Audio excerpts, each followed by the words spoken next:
Okay, per the usual, I'm making sure we're actually live here because you guys know I'm like a senile old guy with this stuff. So I'm gonna make sure we're good here. It says stop streaming, so that's usually how I know I'm good. I'm gonna make sure that everybody is gonna be coming on. I see that we're live here, so that's good. All right, and I'll just be answering your questions as we, of course, go on through the night. For everybody who's like coming on, welcome. Thanks for stopping by and being a part of the Hot Mic series here that we run. Another thing that I want to point out tonight is we're doing a kind of different take on the whole Black Friday thing. Everybody's going to tell you the best TV, but nobody ever tells you the worst TV. So tonight, as you guys come on, give me your questions, and if you come on and you watch this video after the fact, we'll be talking about the winners and the losers down in the comment section. So whatever you think is the best Black Friday TV, or if you're inquiring about it, let me know. And I'll let you know which ones win and which ones lose, so that come Black Friday, you don't have to guess. And we're going to do it live so that at the very minimal, you know exactly what TV I recommend and what TV, you'll walk away with as like being the TV. So that's what we're going to be doing. Okay, so I've got quite a few of you guys in the chat already. I'll say what's up to everybody as we go down the list here. I'm going to say what's up to Pick Millie. What's going on? You said, yo, brother, what's going on? I am first. Round of applause for being first. Welcome out tonight. Thank you for stopping by. All right, so we've got Raymundo. What's going on, man? We've got Electric James. What's going on? We've got Craig. Always good to see you, brother. We've got Tommy Nook. Your name is funny, Tommy Nook. Is that like a play on like Animal Crossing's Tom Nook? I wouldn't know, but if it is, that's clever. Hey, nice to see you. We've got Henry. What's going on? You said, hey guys, first time here. Welcome. Everybody show the love to Henry. It's his first time here on the Hot Mic, so thank you for stopping by. We've got why wait? You said Peak Millie says. You said wait. Why am I not a member anymore? So if you don't know, YouTube has a couple things that they're doing right now that is really weird. One thing I noticed is that they were purging members. So some members would find that they were blocked. I never blocked anybody. Some members find that their status has been pulled, they're deleted, they're removed. I don't even have the power to do that, right? And then also, after a while, I don't know, some things just go weird with the Google. I don't know. If you're having any issues, guys, with Google, please reach out to them. I did do a community tab post for members letting you guys know, hey, this isn't me, and kind of so you guys could check your status and see how you guys are doing, if everything's okay, if you're still good to go. Because sometimes YouTube and Google, if you're inactive for too long, I don't know what their problem is, but they perceive you as like a dead subscriber and they just remove you sometimes. I don't know if that holds through on members. I do know in India there was something that they were doing with like the payment, and like if they didn't update by a certain time, some people were removed, and some other countries were like that as well. So I can't tell you everything that YouTube does. So I am sorry if you're no longer a member. Maybe it just timed out. Seriously check and try to follow up with Google. I wish I could do more to help with that kind of thing, but that really, they don't even give me the power to do anything. So I am sorry to hear about that for sure.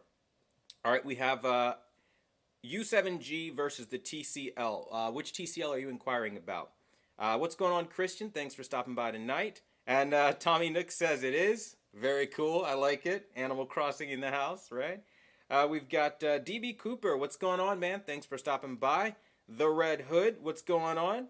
You said you're. What's going on, man? We've got U7G or U6G. I'm getting a 75-inch soon. So I would go with the U7G. The U6G, unfortunately, has Black Crush, and that's really going to slow it down. I think for you and your needs, regardless of what they may be, you're just going to get more versatility out of the U7G. So, food for thought there. Dane, what's going on? You said, what's up, people? We've got Alex, what's going on? You said, my U7G comes in Saturday. Should I take it back for U8G? I mean, I would. I absolutely would. I feel like the U8G is a killer TV, 100%. We've got Putting in Work. What's going on, man? You've got 75-inch U7G IPS for $1,200 versus the 75-inch TCL. That's where it gets a little tricky. If it's IPS, then you have kind of no choice there, right? We don't want those IPS black levels, so of course then I would recommend the TCL 6 series because we don't want gray black. What's going on, Felicity? I'm going to mess that up. I'm not even going to try. What's going on? You said good evening, everyone. Hey brother, what's going on? Santa 17. You said, hey brother, just stopping by before putting some trim up. Hey, that's really cool. You know, you're doing a home improvement project and stuff like that. That's cool. Good to see you as well.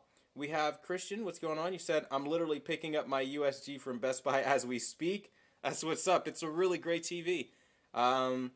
Make sure though, and again, not to sound salesman-y, but if you want the best image quality possible, snag my settings for $5, dude. I'm telling you, I'm telling you, I've got a few people that are happy with those settings, and you're gonna love it. It's like next level stuff.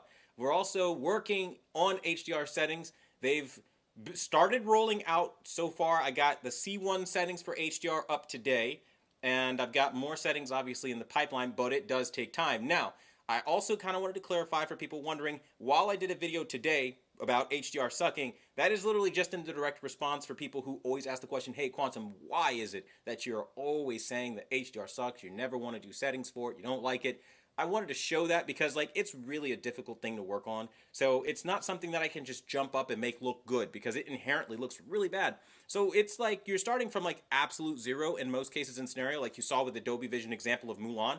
Terrible, right? And you have to somehow make that look good. And the hard thing with HDR, which is why I hate making settings for all of my members wondering, is because you have some examples like Mulan Dolby Vision, looks like trash. You play the same movie in HDR10, it looks entirely different. And those are two separate HDR types of settings.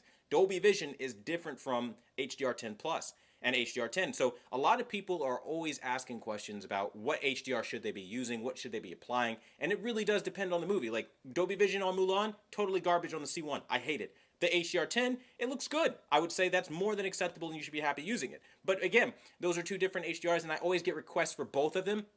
And when I don't do Dolby Vision settings, people get fed up with it, and so I just kind of wanted to explain a little bit. And then, of course, it's a totally different ball game when we're talking about like the gaming aspect, as you saw with Forza Horizon 5. Looks like dog crap. Like it's not a fun thing to see these kind of washed out, ugly images that just really don't do anybody any justice versus the SDR stuff that I've tested side by side. So, just again, more clarification for you guys so you have that information. All right. Now, before I go on, and this turns into like me just doing what I normally do on these hot mics where I'm just reading everything off, I'm going to kind of rattle off some models, and I'm going to tell you what I think are like the winners and the losers here, okay? So, as you guys know, Black Friday, fast approaching, right? Everybody wants to know what the best TV is.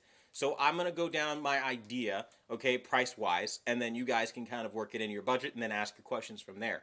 So, I would say from, let's say, $500 is what we're going to start this thing off from, right? Okay, so for $500, I think you would probably want to be looking at the Tcl S546. I think that's going to be absolutely valuable and totally really good. Now, my audio and videos is out of sync here. I don't actually know how to fix that. So if my audio and video are out of sync, I think that's one of those like c'est la vie moments. That's kind of like out of the scope of my understanding here. How do I fix something like that? If anybody has any idea on how I can fix the audio-video lack of synchronization here, I don't know. I'll try to make sure everything's plugged in. It could be maybe something is plugged in wrong or incorrectly. I don't know. I'm going to try to plug everything in, make sure everything's good, but I think yeah, I pretty much got that. There's nothing that I could really do differently here. I don't know. It's weird. I don't know how to fix it. So what I'll just do is kind of throw my hands up in the air and just let Jesus take the wheel on this one because I don't know what to do. But all right. I want to give a shout out to Jeremy Bean. Thank you for becoming a new member. Shout out to your brother. It really helps out the channel. And again, I do apologize to everybody that there is audio and video synchronization. I don't know what that's all about. I don't even know if I like unplug everything and plug it back up, what that would hypothetically do to the live stream, so I don't want to mess it up. But yeah, that's weird that the audio and video, like I'm looking at it here in the feed and it definitely is not synchronized at all. I'll have to look up how to fix that later. Sorry guys, like I don't know, maybe sometimes these things happen. Let's see. We've got a new member here, as you guys know, Jeremy Bean. So I wanted to go ahead and do this one right here. We've got glitter pumpkins this time around, guys. So look at that, Jeremy Bean. Starting off the pumpkin right. The pumpkin wall, I should say. And next month, it's going to be entirely different, and we're going to be switching from pumpkins to something else. So yeah, shout out to Jeremy Bean and everybody who becomes members, who are members. I really thank you guys so much. You guys are fantastic. Okay, so back to what I was saying though, I want to make sure I'm giving you guys the right information. So when we talk about the $500 price range, Tcl S546, I think all day, every day, that's going to be your bread and butter. That's what you're going to want to use. Okay, so then we look at something like, let's say we're going to step up a little bit. Let's say $1,000. I think for $1,000, you probably want to be looking at something like probably the Hisense U7G, of course, 55-inch variation. You want to maybe be looking at your... I mean, an argument can be made for the TCL 6 series if they firmware fix that black crush. You want to be looking at the Hisense U8G. I've seen some 55 inches at $999, so that's a really good price for that television. So you have a couple different options, more wiggle room at that price point for sure. Where when you get to the $500 price range, it's a little more restrictive for sure. Like there aren't very many $500 TVs I can put my name on and say, hey, that's a good TV. Now the what is that TV called? The Hisense U6G. That's also an excellent alternative to the 5 series if you wanted something with a little better color. However, they don't have any motion processing, and so you're gonna have to weigh up how important that is to you. I mean, outside of like the most generic black frame insertion, but that's not really motion processing, and I won't count it as such. So I think that's going to be something that affects a lot of people. Okay, now we step up into the $1,500 price range. I think obviously the LG C1 is the immediate champion, comes to mind. It's the best all-around TV this year, and I think that's going to give people the most for their money, like factually, actually. And they even rolled out GeForce Now on that television, so like it just keeps getting better for a lot of people, you know, if you wanted to go that route. Now, I'm a PC gamer, so that doesn't affect me, but the fact that it's built into your TV, pretty cool. Okay, so then, you know, outside of the LG C1, what would I recommend at the $1,500 price range? I say we could look at things, again, similarly, like some options from TCL. If they fix Black Crush, you do have, you know, the higher sizes of the TCL 6 series that you could look at. But honestly, I mean, you could make an argument for the Sony A80J for the diehard Sony fans out there. It's $13.99 right now. But honestly speaking, you're still going to be dealing with those motion problems. It's like the picture isn't inherently terrible. It's still a Sony that has good processing to a degree, but you do have overly cool picture quality. It's just way too blue. And they do that because they want to make it look really vibrant and ultra cool and like shock and awe. So, I mean, it's a gimmick kind of thing. And of course, people who are used to that, like they're used to going into stage floors and seeing the overly blue picture, they don't notice a difference because it's been happening for years, like years. Nobody notices. So it's one of those things, unless you know what you're doing, you might not have a problem with it at all, in which case go for it. But those motion artifacts are real. So that's something you're going to have to think about. All right, so outside of that, now we start getting up into the larger screen sizes, like, 75 inches and stuff like that once we start getting to the $2,000 price range. And then you can look at things like the QN90A. I think like at the price I saw it at, which was like $16.99, $17.99, I think that's reasonable. You know, you could do fine, I guess. I personally don't necessarily recommend it. I think you can do better, but I mean, some people really want a Samsung, and so maybe that might be something for you, but it does have blooming, right? So that's something to think about. I think, again, when you're starting to talk about that $2,000 price range, you can, again, similarly look at the LG C1 because it's kind of the best all around in pretty much every size category you can think of. And then outside of that, for $2,000, it kind of gets a little tough because I don't really see very many $2,000 TVs worth their weight, because if you got the C1, you're pretty much set. It gets a little hard. And then, of course, then you go up to the 85-inch sizes, and those go up into the $3,000 territory, and I don't recommend a single TV for $3,000. I'm sorry. Like, people are going to disagree with me on this, and that's fine. A TV is not worth $3,000. It's a depreciating asset, and it will never be worth what you paid for it. Ever. The moment you walk out of the store with it, it's immediately lost its value. The moment you open the box, it plummets so many thousands of dollars outside of what you just paid for it. I think it's very dumb to spend over, I'd say max $2,000 on a TV. Like, if you do that, you're wasting money, because it can definitely go down in price as we get to Father's Day coming up, as we get to the Super Bowl, which is going to be the biggest sale outside of Black Friday. Like, that's where you're going to see, again, TVs go on stupid sale again. So they're trying to clear inventory for the next year, and that's usually how it happens, like every year that I've been doing this. So really, I really don't recommend too many bigger TVs. But having heard all of that, those are pretty much the winners. Now, some losers, because this is gonna be something that a lot of people are gonna disagree on as well. Losers are gonna be TVs like the Sony X90J. That is the #1 loser this year that I can think of. Overpriced for what it is. Black levels are not nearly as good as something like Hisense and TCL is offering. Immediately scratch that off your list if you want a good TV. They just aren't delivering a good, solid experience this year. They just aren't. It's subpar for what Sony has been known for through the years. If you're like me and you've been following Sony and you've been buying Sony products, you know it. You know they're not delivering, right? So we can scratch that off our list. I would say, honestly, from that point, I mean, you can maybe look at something like the X85J if you're on a super budget and you really want a Sony, then maybe go that route. But I wouldn't look at anything like the X80J in downward. Don't waste your time. And honestly, the X95J, that's another loser right there. It's kind of more of the same story. It's just like the 2.0 version of the X90J. It's kind of worthless. It doesn't really serve a purpose. It's not hitting 900 or 930E levels of brightness. So I wouldn't waste my time. Then, of course, once we start looking at other losers, we can say Samsung's TV line. Honest to God, everything from, what do we say? I'll give it everything from the QN85A all the way down is basically a fail. Now, people are going to hear that and go, that's ridiculous. You're just docking Samsung. But no, it's a really crappy lineup this year that doesn't really inspire much in the way of peak brightness for HDR.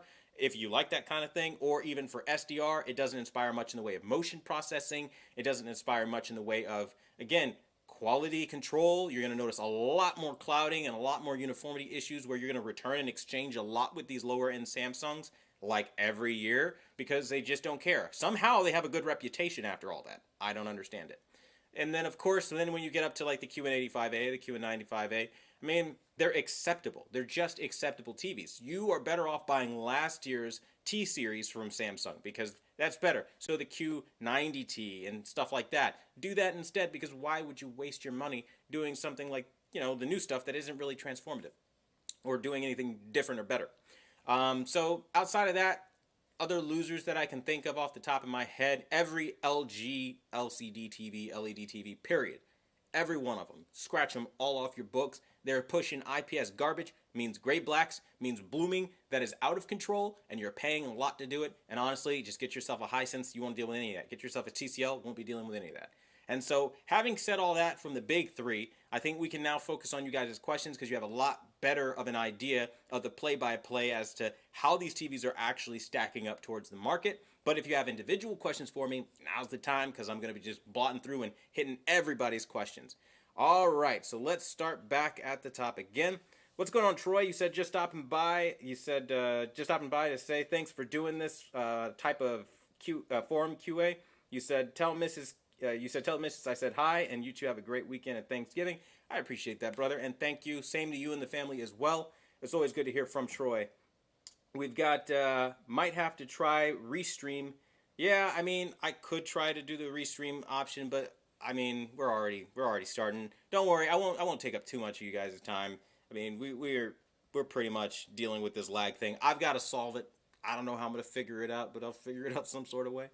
And then we've got, you have OBS. Yes, I use OBS. They said reboot. We've got High Quantum project to buy he said projecting to buy a Hisense U8G 55-inch, and you were wondering what was the difference between the U7.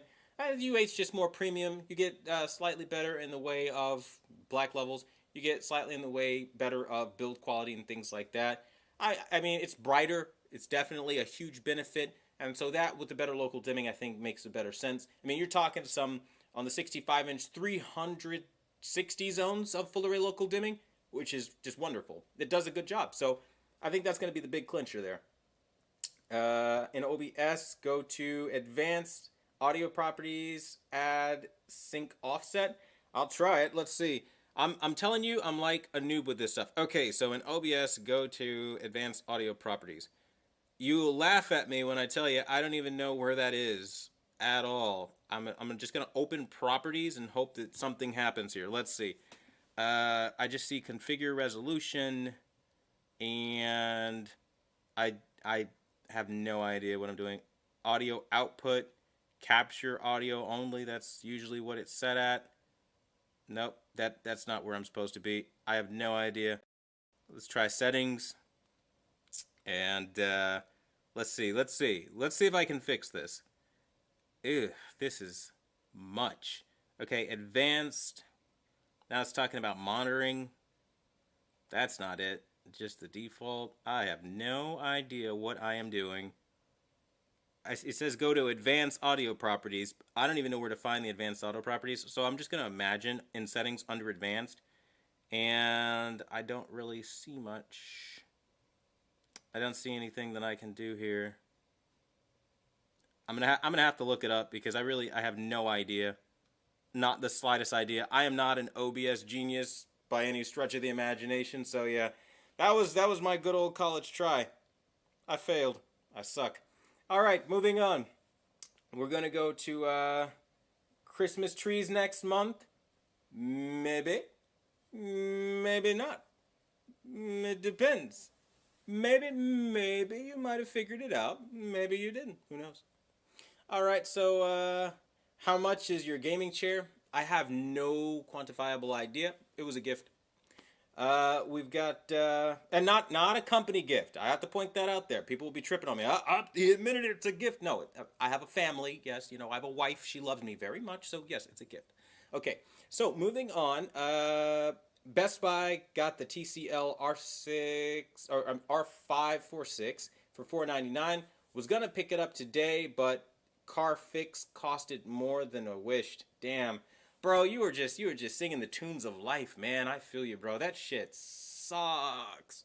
I'm with you, brother. I know how it feels. And also, I want to say something. Fuck all the bullshit. Like, I'm not going to get personal or nothing too crazy, but I wanted to kind of say something for you guys. You want to know why I do this channel and why I do this? And I don't mean to sound like a politician, okay? I mean, I don't need to prove my worth to anybody because we're all adults here, right? We all know what we do. But the thing that really bugs me, I watch all these disconnected, super, like, middle class, upper middle class, liberal YouTubers get up and glow and lie and shill and sell out and all this bullshit all the time. Never calling out when things are wrong because they want to push that never say a negative thing. If you don't have something nice to say, don't say it at all crap. But it's like, people like this exist. This is exactly why I do it. People who are literally like, damn, I was going to buy a TV, and then bam, life happens. Now there goes more money on a car repair. There goes my rent. My rent just went up by an extra $500. Now I've got to pay an extra $500 in rent. Some life expense that just sucks, right? And these companies are still raising the prices and inflating the prices every year. So I, as the grand measuring stick in the AV community, because screw everybody else, they're not willing to do it, I step in and I test these TVs year in and year out and say, listen, if you aren't charging the inflated price and meeting that quality level, then don't charge it, period. And if people get bent about that and they get angry about that, I'm good with that. Because of people like that I just literally ran into, where somebody's having car problems and they were going to buy a TCL R546, right? And it just, that's the kind of thing I'm talking about. So hopefully that kind of explains everything. What'd you do? What? We're not live anymore. What happened? No, we're not live. Oh no. Are we live? I don't think we're live. I can't figure it out. My wife is trying to fix this problem for me. I have no idea if we're live or if we're dead. I can't figure it out. It looks like we're still live. So I'm going to just accept that we're still live and that we're not dead. For those that don't know, this is like a two-man team. We're working on it. We're trying to fix the audio synchronization issue. The thing is, the screen dropped out here, so I don't know what the hell happened. I'm just trying to figure this out. You guys, I'm not kidding. I'm like not a whiz when it comes to OBS. Maybe I should take a course or a class if anybody wants to train me and teach me. Oh, I'm such a youngin'. Okay, so now I think we should be good. We should be back according to the missus. I gotta figure out what's going on with my monitor here. I can't see anything. I look stupid. Give me a second. You're gonna see my bald head. I'm balding. I know I'm old. Leave me alone. I'm balding. I know. Don't look at my face. It's hideous. It's hideous as I plug this in. There we go. Hideous. Remember I said that. Hideous. Word for the night. Okay, so it should be plugged in, and I still have no power. I can't figure this out. I'm just gonna have to VFR this thing at this point because it should have power, doesn't have power. I don't know what goes on with my gear half the time, some of these times. Okay, this is one of those times.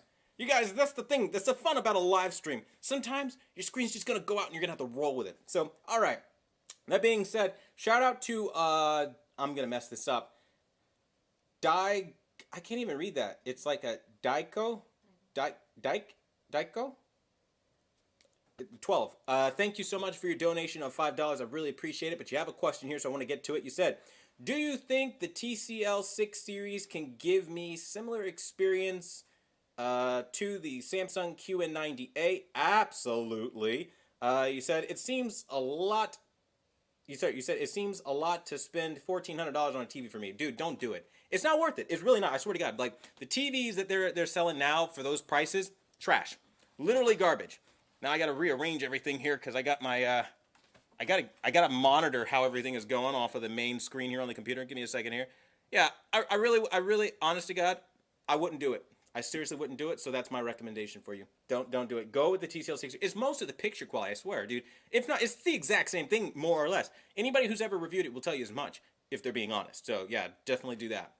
Again, thank you for helping the channel out. I really do appreciate it.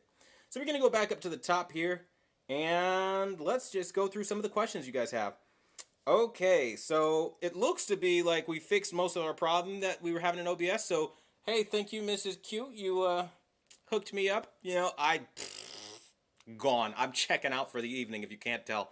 I cannot even right now with this technology stuff. It's getting all convoluted with the live stream and the monitor going out, and I still don't have that back up. So it's a big mess. It's a big mess, but we're making it through. So I appreciate you guys for being patient through that. As you guys know, technical difficulties happen. So again, not professional, but you know, I'm just casually trying to help whoever I can. So again, seriously, thank you guys for bearing with that. Back to the questions. All right. We've got, let's see, go back down. We've got Quantum. If I buy a Tcl 546, do you think its quality is going to be good enough to last me more than a few years?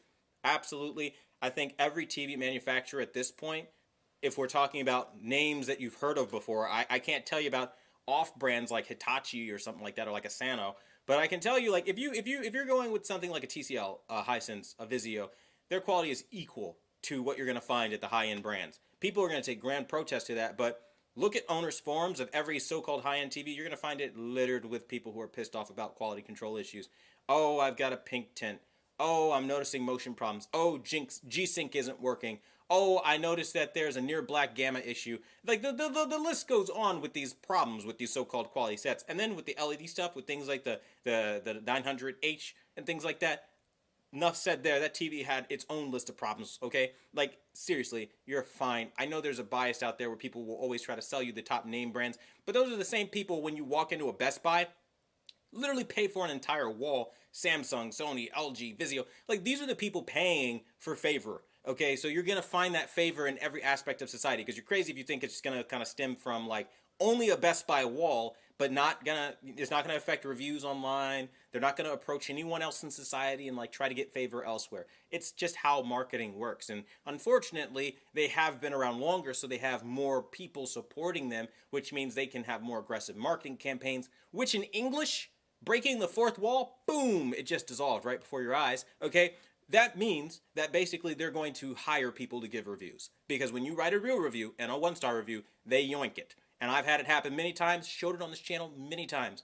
Nobody cares, I get it, but it's something that does happen, so you guys got to be aware of that. And so, again, yes, the so-called budget brands are at the same quality, especially since Sony now is like using 40% recycled plastics, but like not passing that savings off to you for having done the responsible thing for the environment and bought a recycled TV. Like, come on, man. Like, they're still charging you what they were charging you last year and the year before that. So, yeah, it's just, they're greedy. So, yeah, you'll be just fine. It'll last. Shout out to Jose Cortez. I want to thank you so much for being a new member. And, of course, as usual, welcome to the pumpkin wall right here, as you see. Oh, I'm covering up your J there. I'm using the computer to see all this, so sorry if I suck. But, you know, all you guys, man, I really do appreciate you guys donating, being a part of the channel, the VIP community. Welcome to the VIP family, all of you guys. Thank you for that. And we're going to get on with some more questions. All right, so where did I last leave off? Because this chat sometimes lags for me. All right, what audio system do you recommend to go with an 83-inch LG C1? I still recommend, if you are looking for a soundbar, to go with the Sony Z9F soundbar. I recently walked into a Best Buy and I fully prepared to walk out with something. And I really didn't find anything that spoke to me. Now, everybody will tell me about the brand new $1,200, $1,300 Sony soundbar. Wasn't impressed at all. Like, it's ugly. And, like, that might sound like a petty little gripe, but, like, for me, I'm shallow. Like, I want my electronics to look flawless. And the thing is, you can't even remove the grates anymore. Like, I don't like that ugly, like, mesh cheap look that Sony goes with, so I wasn't going with it. I wasn't for it. So, yeah, I recommend the Z9F soundbar, but that's, like, the only thing that I really use. Some people get into some Sonos, can't speak tonight, Sonos systems. You can look at those as well. They have excellent quality, but they're not really worth what they charge. I mean, they kind of a la carte everything, and that's where I check out too. So, you know, it's one of those things. You got to kind of, it depends on what you're looking for. All right, so now we're going to move on to Lou Sequoia. You said the lip sync is very awkward. Hopefully it's fixed and it's better.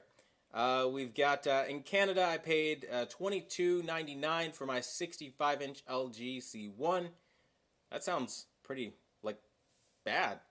Is that a good price in Canada? Because I don't know if that's a good thing. I don't know. Thoughts on the GTA remake?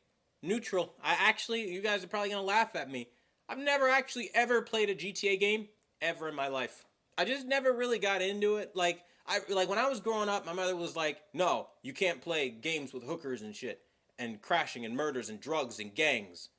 Don't want you to be a statistic kind of thing, which, of course, respectable, I suppose. But then, like, as me being a young kid, I just wanted to run people over and destroy the world, digitally, of course. So, you know, I never got into it. But then as I got older, then I just kind of looked at it, and it was just kind of like not my vibe at all. And I was like, wow, like, this is not my scene. Like, I'm not feeling it. I'm not feeling it. So I never got into it. Instead, I got into things like your WWE franchises, you know, your arena fighters. I'm probably picking up, like, most arena fighters that are, like, big name. Your Jump Forces, your Demon Slayers, like, things like that. Like, I love playing those.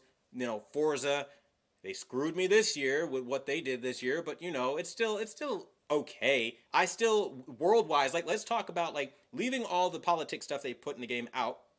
I still feel, personally, Forza Horizon 4 was better. Why? You had frozen ponds, you had a big-ass city to go in, rolling hills with sheep and flocks. Like, you rarely run into wildlife. It's all desert in Forza Horizon 5, mostly. It's boring. Like, it's like, if you unlock all the cars you want to unlock, like I have, and you're just sitting there trying to play the game after the fact, it's kind of boring. Like, there's not much to do. It's like a barren wasteland. And that's what it feels like. I genuinely hope the DLC fixes something like that and it gets better. But outside of the initial, like, oh my god, geography is so much better of the rolling hills and slopes and stuff.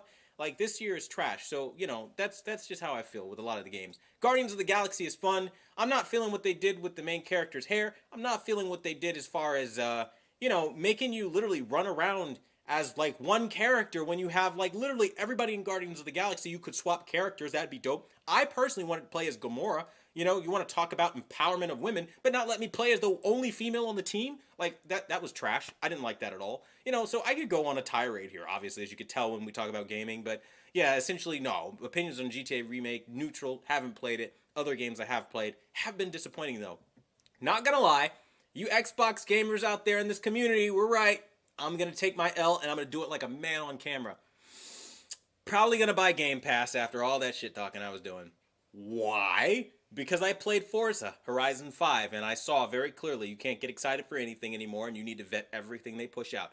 And boy, isn't there just a subscription service that's going to let me do that. So, I'm going to take my walk of shame eventually. I haven't done it yet, but I'm sure at some point when there's something I want to play, but I can't trust it, I'm going to, alright, here, I'm going to pony up the money, and I'm going to, I wonder if they do this on purpose, right? They put little shit in there to make you, you know, make you break down and do, I don't know. That's a conspiracy theory at this point, but could be legit. Don't know. Alright, so let's get back to the comment section here. Alright, so I want to give a shout out to the Red Hood for your donation of $5. It really does help the channel out. I really appreciate you. Now, you've got a question here. Let's answer that for you today. You said, too lazy to wait, but my dad wants a good 4K 65-inch TV stuck between the Tcl 6 series, or you're stuck between the Hisense U8G, or is there another TV that you recommend? Honestly speaking, you get the U8G. you got basically all you're really going to need out of a TV. Like, that's real talk. Like, it's a great TV. You don't really have to spend much more money. TV's right there behind me. I'm telling you, it's a great TV. I love it. It's fantastic. Couldn't say enough about it. And of course, as always, welcome to the Red. I'm thinking of your name, Red Hood. Welcome to the pumpkin wall. As you see, the Red Hood donating to the channel, helping us out. It really does help us grow, stay independent, and keep doing what we're doing here. All you guys showing up tonight, I really appreciate it. You guys are rock stars. Thank you so much for that. Seriously, I appreciate you guys.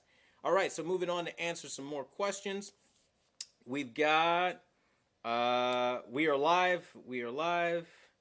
Okay, cool. So this is when I probably went out and everybody was telling me I'm back on live, which is good because I had no idea.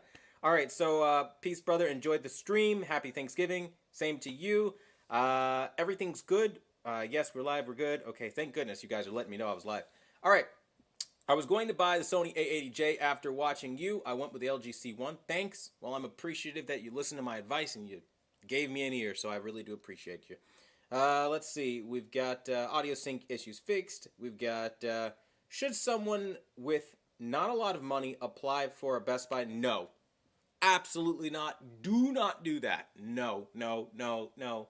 And no, definitely not. No credit cards. If you are somebody, let me tell you my personal story, okay? If you're somebody who has not a lot of money, I'm going to tell you what I did when I started off. My first TV that I bought, I still have in this very home. It's the Samsung FH6030. It was my first HD TV that I got. I bought it for the 3D capabilities, okay? I went with a cheap TV when everybody else was buying expensive ones because I knew that's what I could afford. Never live outside your means if you can afford to do so. Save. I swear to God, it's not that hard. Just say, like a month, you can squeeze out an extra $100, an extra $50. It might be a slow grind. When you get extra money to mess around with, put that off to the side until you build up to what you want. Pay it off. You never want to be in debt with anybody, dude. Least of all Best Buy. Their credit unions and all this other crap, like, just don't do it. Some people swear by credit cards. Some people live by them.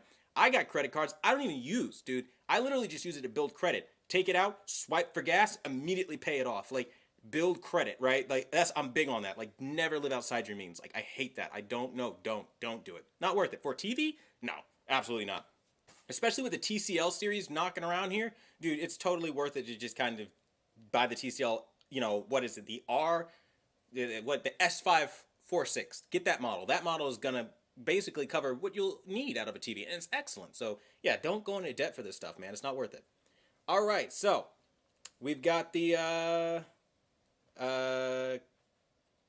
what are you? Somebody was saying can't be that old. Now I gotta know, how old do you guys think I am?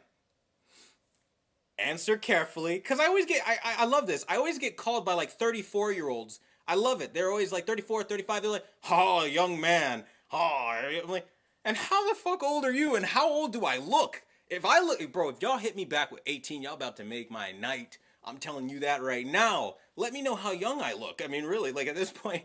But somebody's gonna try my life, and I know somebody's gonna say like 40 or some shit. Like it's gonna hurt my pride a little bit. I'm not there, okay? I'm not even close to there. But like some people try you, okay? But like I want to know, like just pull in the room. There's a room of guys in here, and I want to know how young or old I look. That would be helpful, you know, because I always get this when people say I'm not that old. I can't be that old.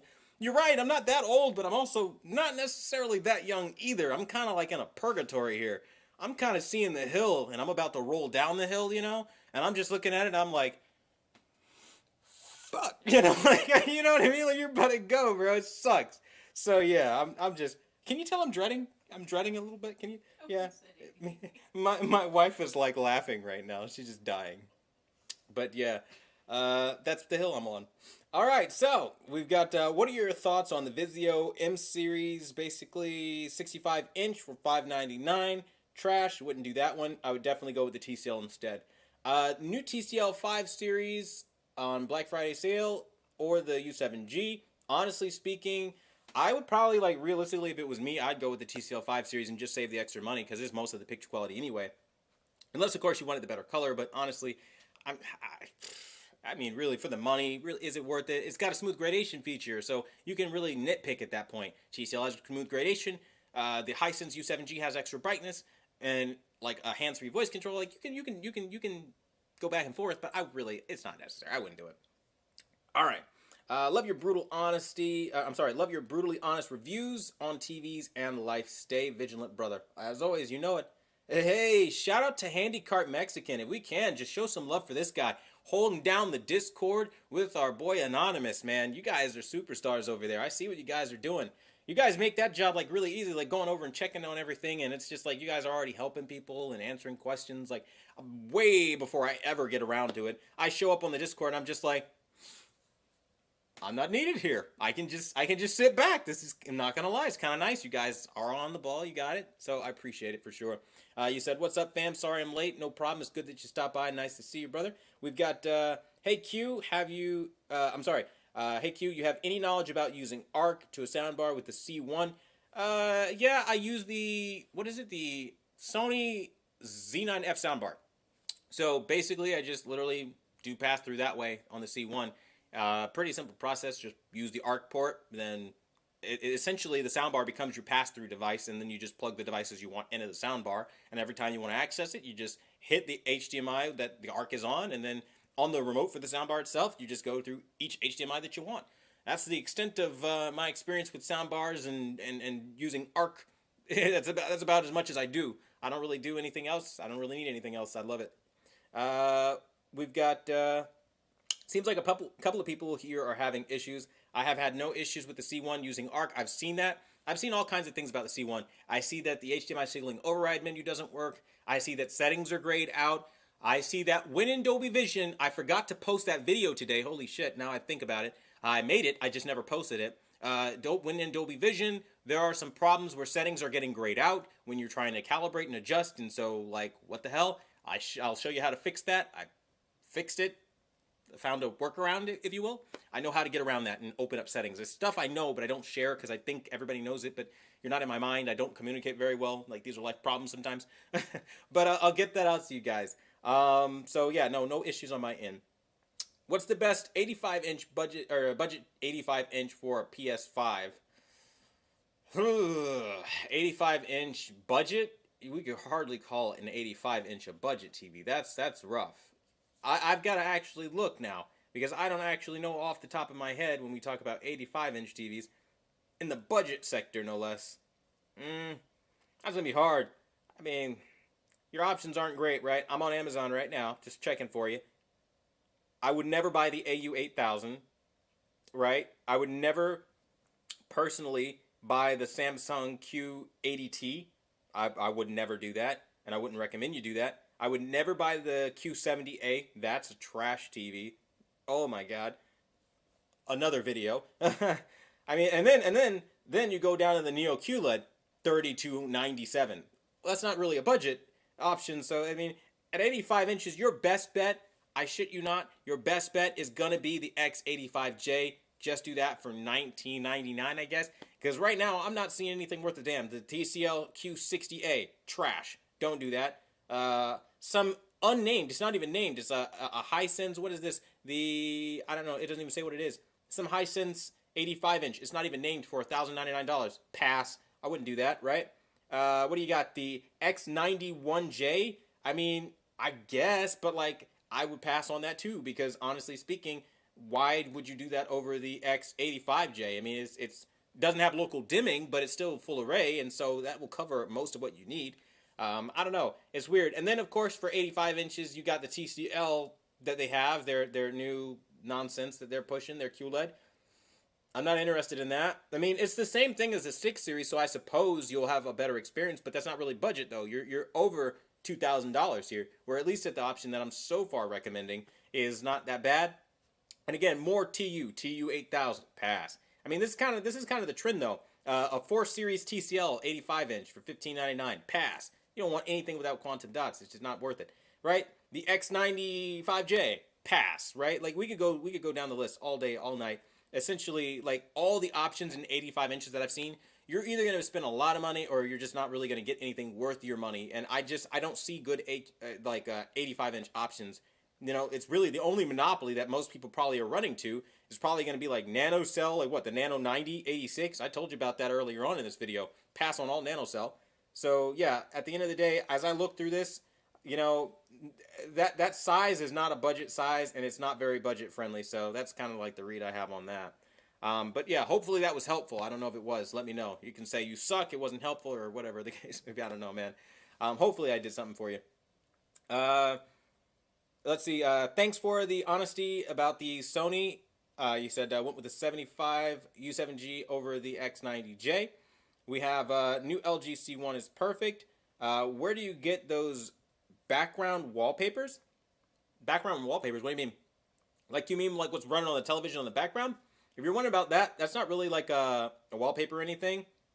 It's basically I use my Cloner Alliance devices. So for those who watched, I did videos on the, the Cloner Alliance 4K Pro, the Cloner Alliance box, what I'm using to stream right now, which is the Cloner Alliance Flint Pro, right? I use these devices. I capture demo content off of YouTube, off of movies, off of everything, and I get the 4K capture, and I literally just use that to create a lot of the examples that I need to show you what I know will show highlight detail and all that other stuff. So that's how I basically get those backgrounds. It's not really a secret, man.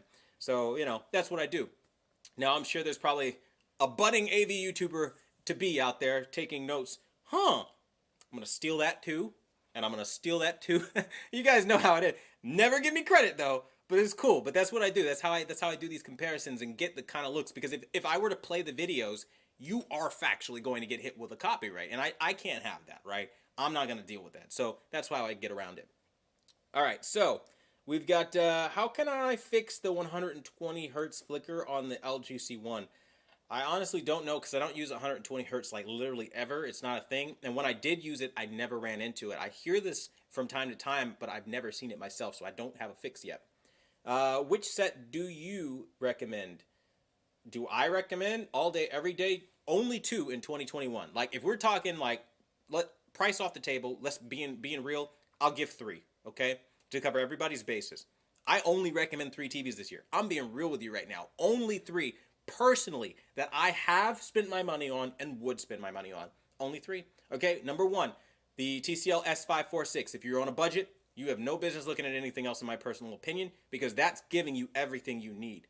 I mean, I compared it to an OLED for Christ's sake, and it held its own.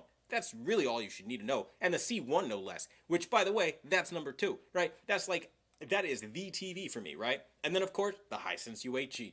These 3 TVs rocked 2021. Nobody has a prayer in the world for fighting against it, and I think that's as real as I get. All of my years of experience, all my professional experience, everything, and personal experience, those are your TVs you should be looking at. If you're buying anything else, I genuinely, in my heart of hearts, feel like you're wasting your money. I feel like you're making a big mistake and you're going to come to regret it. You're going to update in 5 years because those TVs aren't going to hold throughout the years like these TVs will.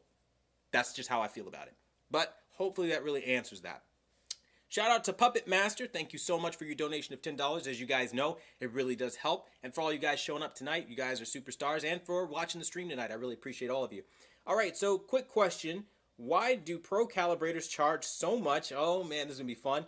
The nearest one by me charges $800. That's half the price of my TV. Almost what, also, what's your most anticipated game for 2021?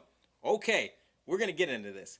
All right, so first things first, welcome to the Pumpkin Wall Puppet Master. I appreciate you, brother. Thank you so much for being a part of the donations here, helping the channel grow and all of that fun jazz. But we got to get into your question. You're asking a really serious question. Okay, calibrators are cocky little bastards. Nobody's going to say that outright on YouTube. I'm the only one. They're very arrogant. They feel, listen to me on this, like I'm being a human with you. I'm trying as hard as I think and can formulate an idea process as a human being to explain to you these are not good people. They're like mechanics that went to school, learned something, and they're exploiting you. They're like doctors, went to school, learned something, now they're exploiting you, at least in America, where we pay like hundreds of thousands for surgeries that don't cost as much in other countries. Same concept here, except this is the most unforgivable. It does not take a lot of work to calibrate a TV. All they are doing is running software. 9 times out of 10, that is literally all their capabilities are. They look at the measurements, they make sure it aligns with the bars on the graph or the charts, and it hits a certain level of delta error, which in English, they're making sure that the program says it's accurate. Once the program tells them it's accurate, all they do are run a bunch of test patterns to confirm that it's accurate, further adjust things like contrast and brightness and black level adjustments, and that's it. after, of course, defeating all your picture processing. They don't know what they're doing. They don't take into account any other color science, human eye color science, color theory. I mean, I could go on for hours. These people are stupid. Like, bro, like, I would run rings around anyone, period. I openly challenge everyone on YouTube.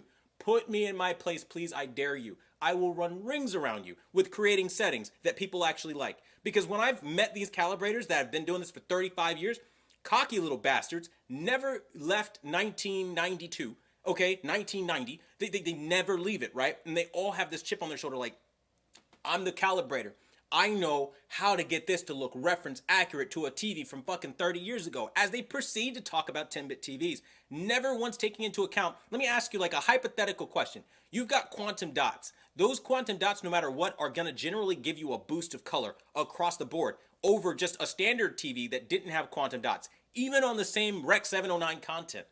Knowing that you still have those same quantum dots in there on a TV like the U8G, for example, it hits over 1500 nits, even in SDR. Okay, so like with that as the case, they don't take that into consideration. These idiots literally say, I want the flattest picture possible, and I want to dim it to still 100 nits like a CRT TV, and I'm gonna charge you $800 to nerf your TV to be worse in many cases, because they turned sharpness all the way down to 0, because they still believe that adding any sharpness is destroying your picture. It's over sharpening 100% of the time. No sharpness patterns are used for some of the entry level guys that really don't know what they're doing. More experienced guys understand that TV manufacturers intend for you to have a certain balance to the shit, and so they'll try, but they don't. They're really soft-handed with the sharpness. So, like, dude, do not pay these guys $800. A calibration should not run you more than $300. Period. Max. Guy is the best he's ever been. I don't even charge that. Okay? I charge $5 because I understand how grossly broken this industry is, and I sell my settings on YouTube to help get in the hands of people who want better picture quality. Fact, dude. Like, I get so mad, bro. Like, every time I hear these dudes, one guy was charging $2,000 for a 2-point grayscale RGB calibration. I wanted to slap him to the floor. $2,000. And then he a la carted every picture preset that you go into and that you start calibrating for, like HDR, that's an extra $250. Fucking goddamn, you want movie mode settings, sports mode settings, $250 per. Like, these people are like the definition of like why people don't like mom and pop shops. Like, they run small businesses into the ground with how disrespectful they are. So yeah, I can be here all night really like ranting, but like I get really angry about this shit. Like, you are not worth $800 and any aspect calibrators. So if any of you guys are watching, get off your high horse. You're nothing. I can literally teach everyone on YouTube right now how to do what you're doing. Kalman has a step-by-step. They literally tell you how to calibrate. Anyone can run that software, man. Like, oh my God. Let me get off it. I'll be here all night. I swear to God. Like, this is a soft point for me. One of the core reasons this channel even exists. Overpricing calibrations. Fucking hate it. Hate it so much. All right, I'm stopping. Calming down. Take a breath. Wow.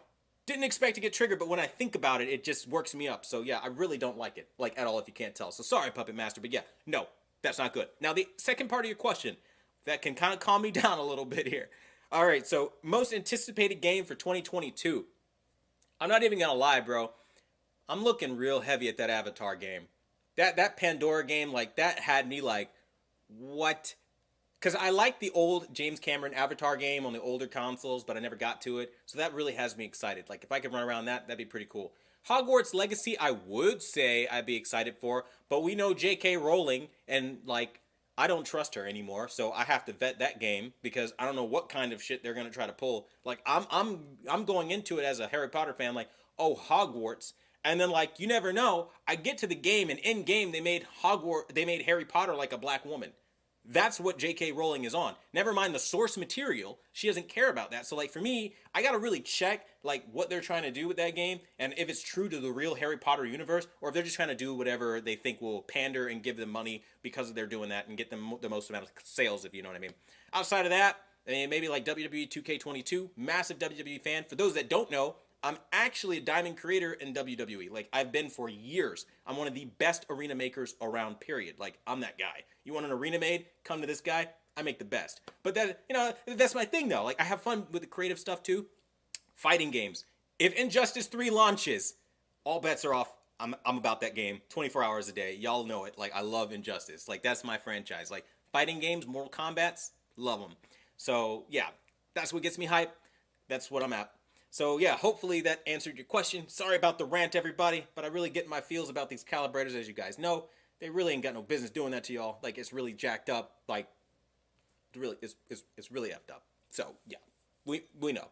All right, so moving on, rants aside, all that good stuff. I'm gonna get back to answering the questions. If I miss any of you guys' questions, I'm hopefully going to not fail.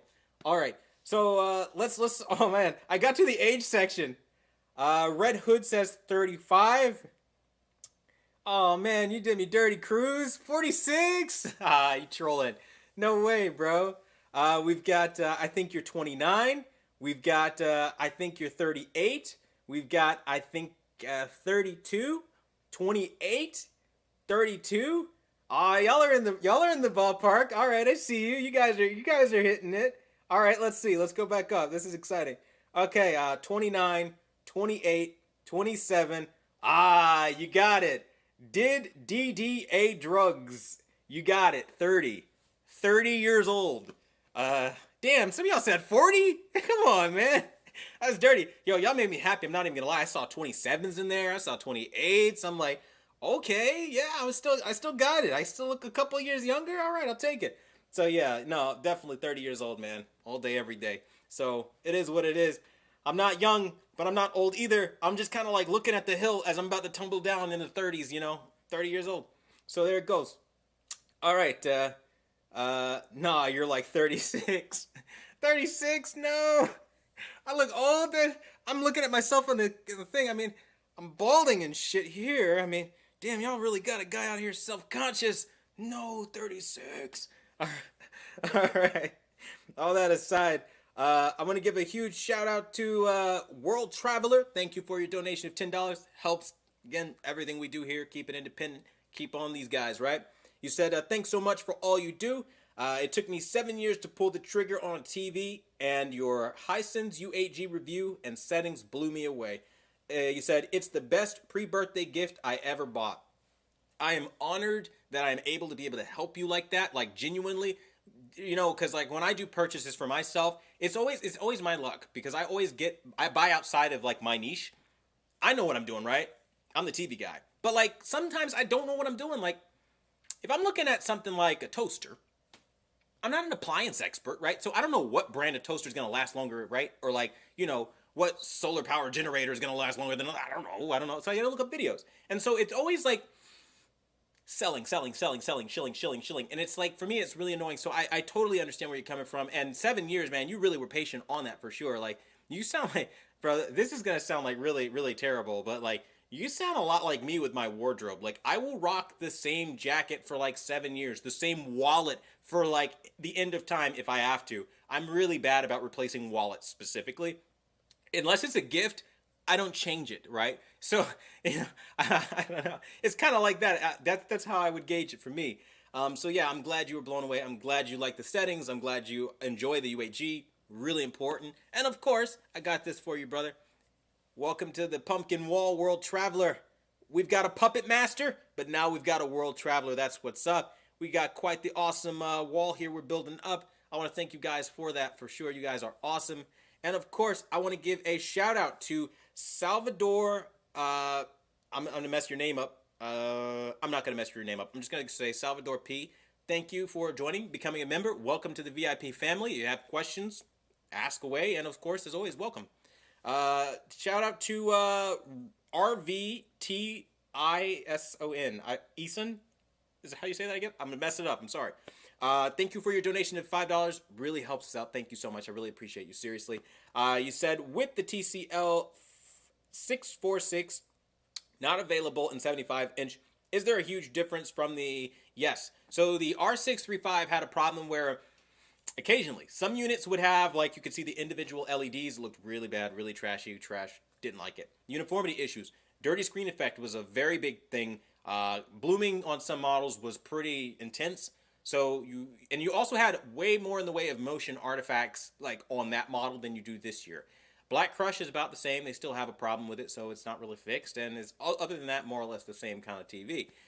Essentially speaking, if it was up to me, if it was last year or this year, I would buy this year's model. This year's model is an improvement, and I do prefer it over that one, especially because they booted Roku off. Good. Now half your brain of your television isn't locked behind an app.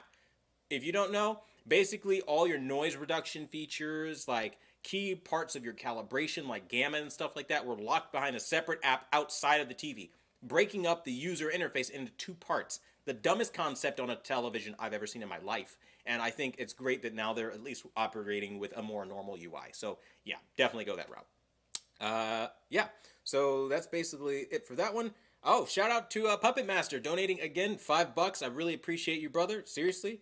You said thank you for answering. You said, did you hear about NR rumors about them maybe making a Marvel fighting game like Injustice? I did hear about that. I know right now Warner Brothers is working on something called Multiverses, and I know that's like supposed to be like a Smash Brothers, like free to play, like everybody gets in and plays on that. Not really buying in on that. I don't really like some of the characters that they have, and honestly, it just, I don't know, it seems like for a younger demographic, honestly. It seems like more of like the 18-year-olds or something like that, but I'm not really into that one. But I did hear about Marvel potentially having that because of Warner Brothers issues and potentially holding that up. But there was this massive leak that happened on NVIDIA's storefront page in the back end that they had digitally that couldn't be accessed by regular people. It was just kind of like there being held in the back. But then people data mined it, and that's where we got all those major leaks that, like, a lot of these PlayStation games, now that we know, are legit, that came to the PlayStation Store, now came to the PlayStation, or no, the Steam Store. They actually, it was true. So on that list was actually the next Mortal Kombat game and an Injustice 3 for 2022. So I don't know how true that is, but if that's legit, like, I'm going crazy. Like, I'm going all out. So yeah, most definitely. But yeah, I did hear about it, so thank you for that. It's always fun when I can talk about things I actually care about, like Injustice and all that good stuff. And of course, I want to give you guys a updated pumpkin wall here. Look at that. World Traveler even gets a plane.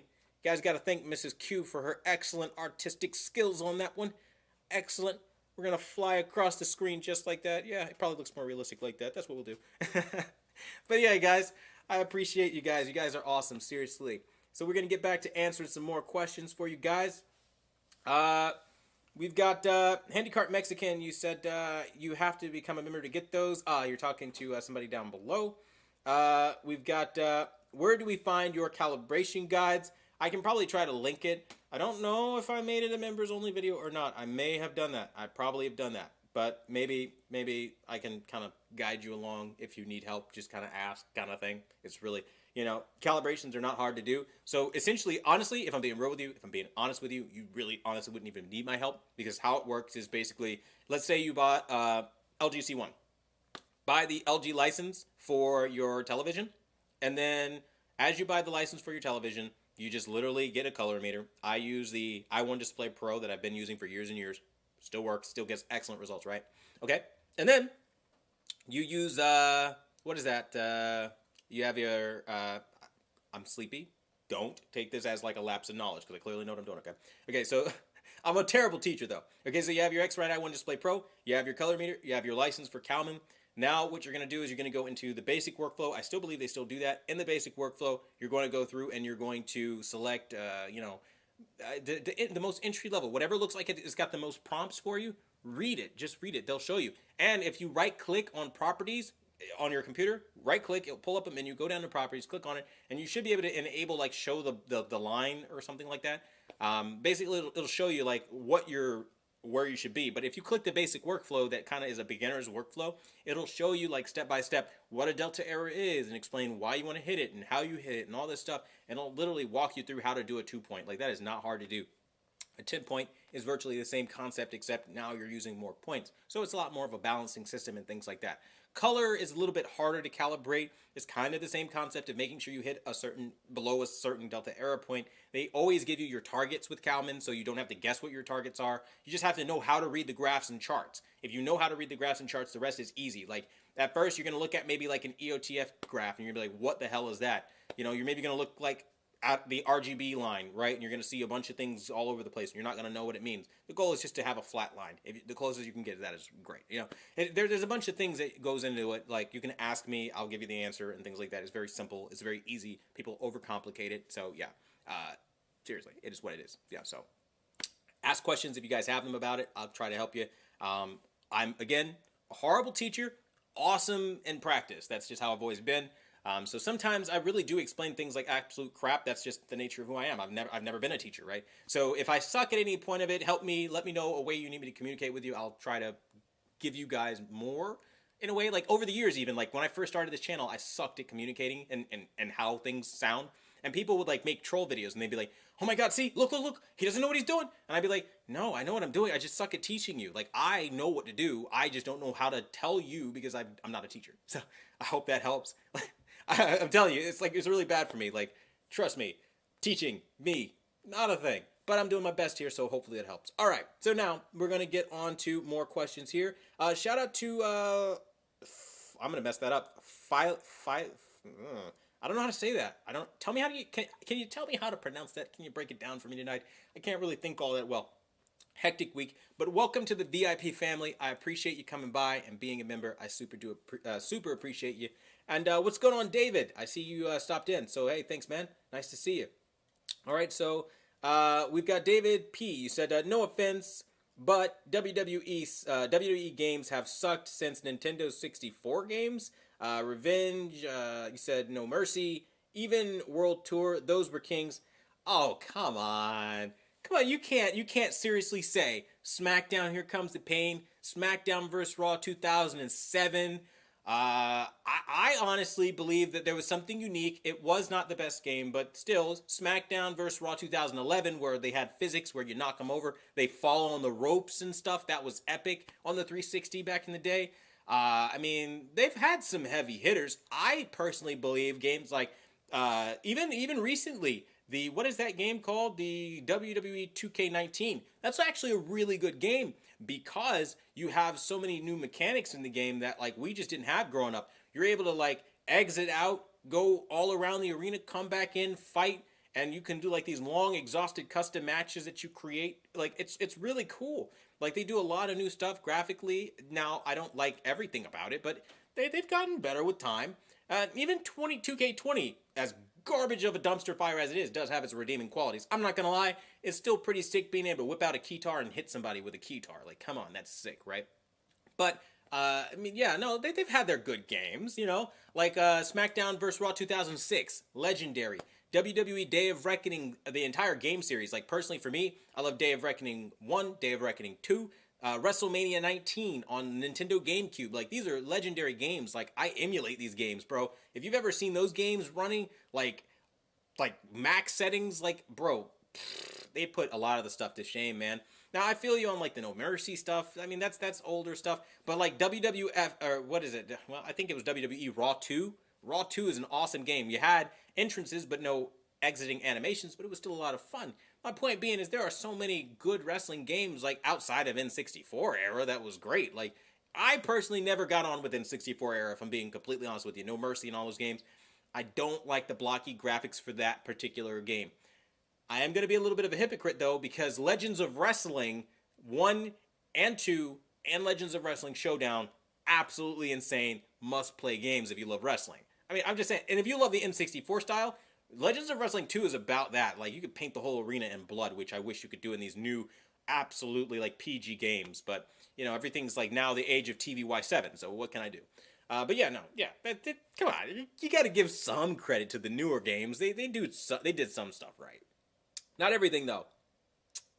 We've got 30, 33, still getting my ages here, 33, 28. How do I get your C1 settings, or settings for your C1?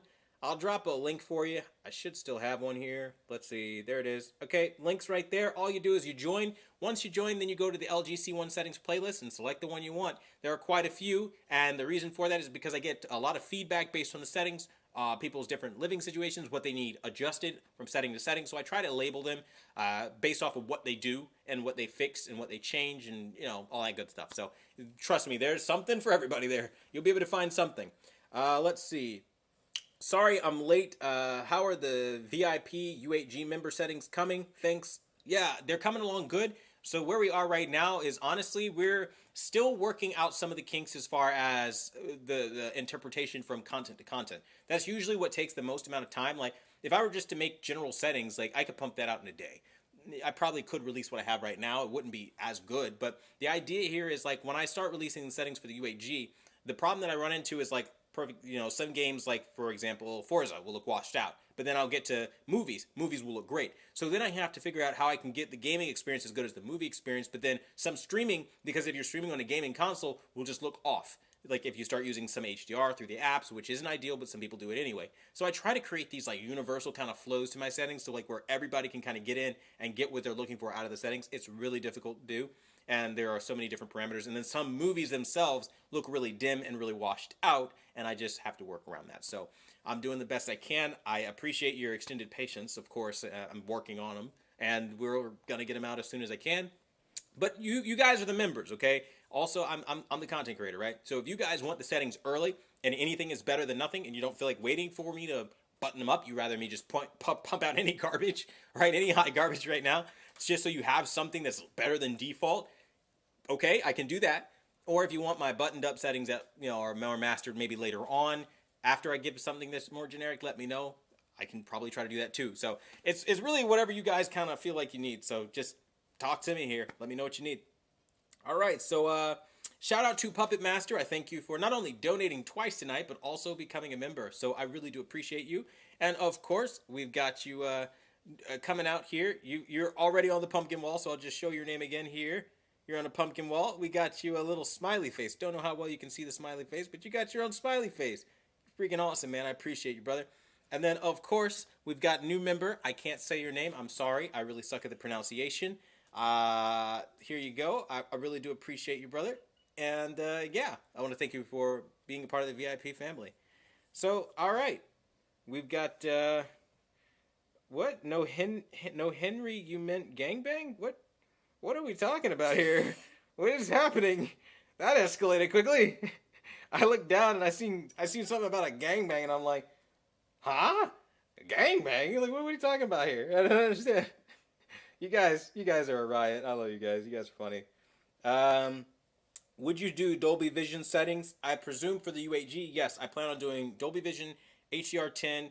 I don't have a way of showing HDR10 Plus because I don't really have a way of replicating that. So HDR10 is going to have to do. But yeah, I'm working on the 2 HDRs for you guys. I did the HDR settings for the C1. That's already done, just the generic HDR ones. We did that for the PS5. That was already done ages ago. And then we recently just did the Dolby Vision ones. So outside of that, I can do maybe one that I have, I don't know, maybe just for HDR10. I think did I do that today? I don't know. I think I did Dolby Vision today. I can't remember what settings I put out today. Pretty sure it was the regular HDR10 settings, not the Dolby Vision ones. Because I mean, for that, you know what I mean? I don't know. But yes, I'm working on HDR settings constantly for you guys, trying to figure it out in the back of my mind here. Shout out to Alfonso Arnetta. I mean, really, absolute superstar donation. I don't know if that was an accident or if you actually meant to do that. I will feel very bad if you did not mean to do that, because you donated $250. I super duper appreciate the hell out of that. I really do. But I feel bad though. I feel like I just took a lot from you, accidentally. Maybe you went to do maybe $2.50 or maybe $25. I've had that happen before. So if you meant to donate it, I really do appreciate that. Thank you a lot. Absolute rock star. Insane. Crazy amount. Seriously, thank you for that. But I love when you guys give me the emojis. I'm maybe I'm 12. But I really love this part about being a creator. When I see little emojis come through like this, the flying Superman, that's so cool. Regardless of how much it is, I love that. I love the flying. Thank you. Seriously, thank you. Regardless of how much you meant to donate, you're still a rock star. You're still a superstar, and I appreciate it 1,000%. You guys are awesome tonight. All right, so we've got more. Oh my God, no! We've got more questions coming in and comments coming in, and I see something more stuff about a gangbang. I'm gonna move away from that. We're not talking about gangbangs, man. We're not doing that. We got damn son. Wow, you said you're an OG for that. Yeah, I mean that's a super flex, man. I'm not gonna lie, I appreciate that. That really helps this channel. It really does. Being independent, seriously, thank you for that. We've got hey Quantum. I purchased a Tcl 35 for $3.99 from Walmart. Is it a good deal, or should I get the S546? I would get the S546. I really do think that is the better TV for you. And World Traveler says kudos to Alfonso. Yeah, man. I mean, everybody give him a round of applause for that. I mean, that was damn impressive. That was, thank you, man. Like genuinely, that was, all right. I see you, brother. Like, I mean, massive shout out for that. I can't say enough. We're definitely gonna have to do something special for you for that. Like, you didn't have to do that for us. You still decided to do that for us, so I do appreciate that. You really didn't have to.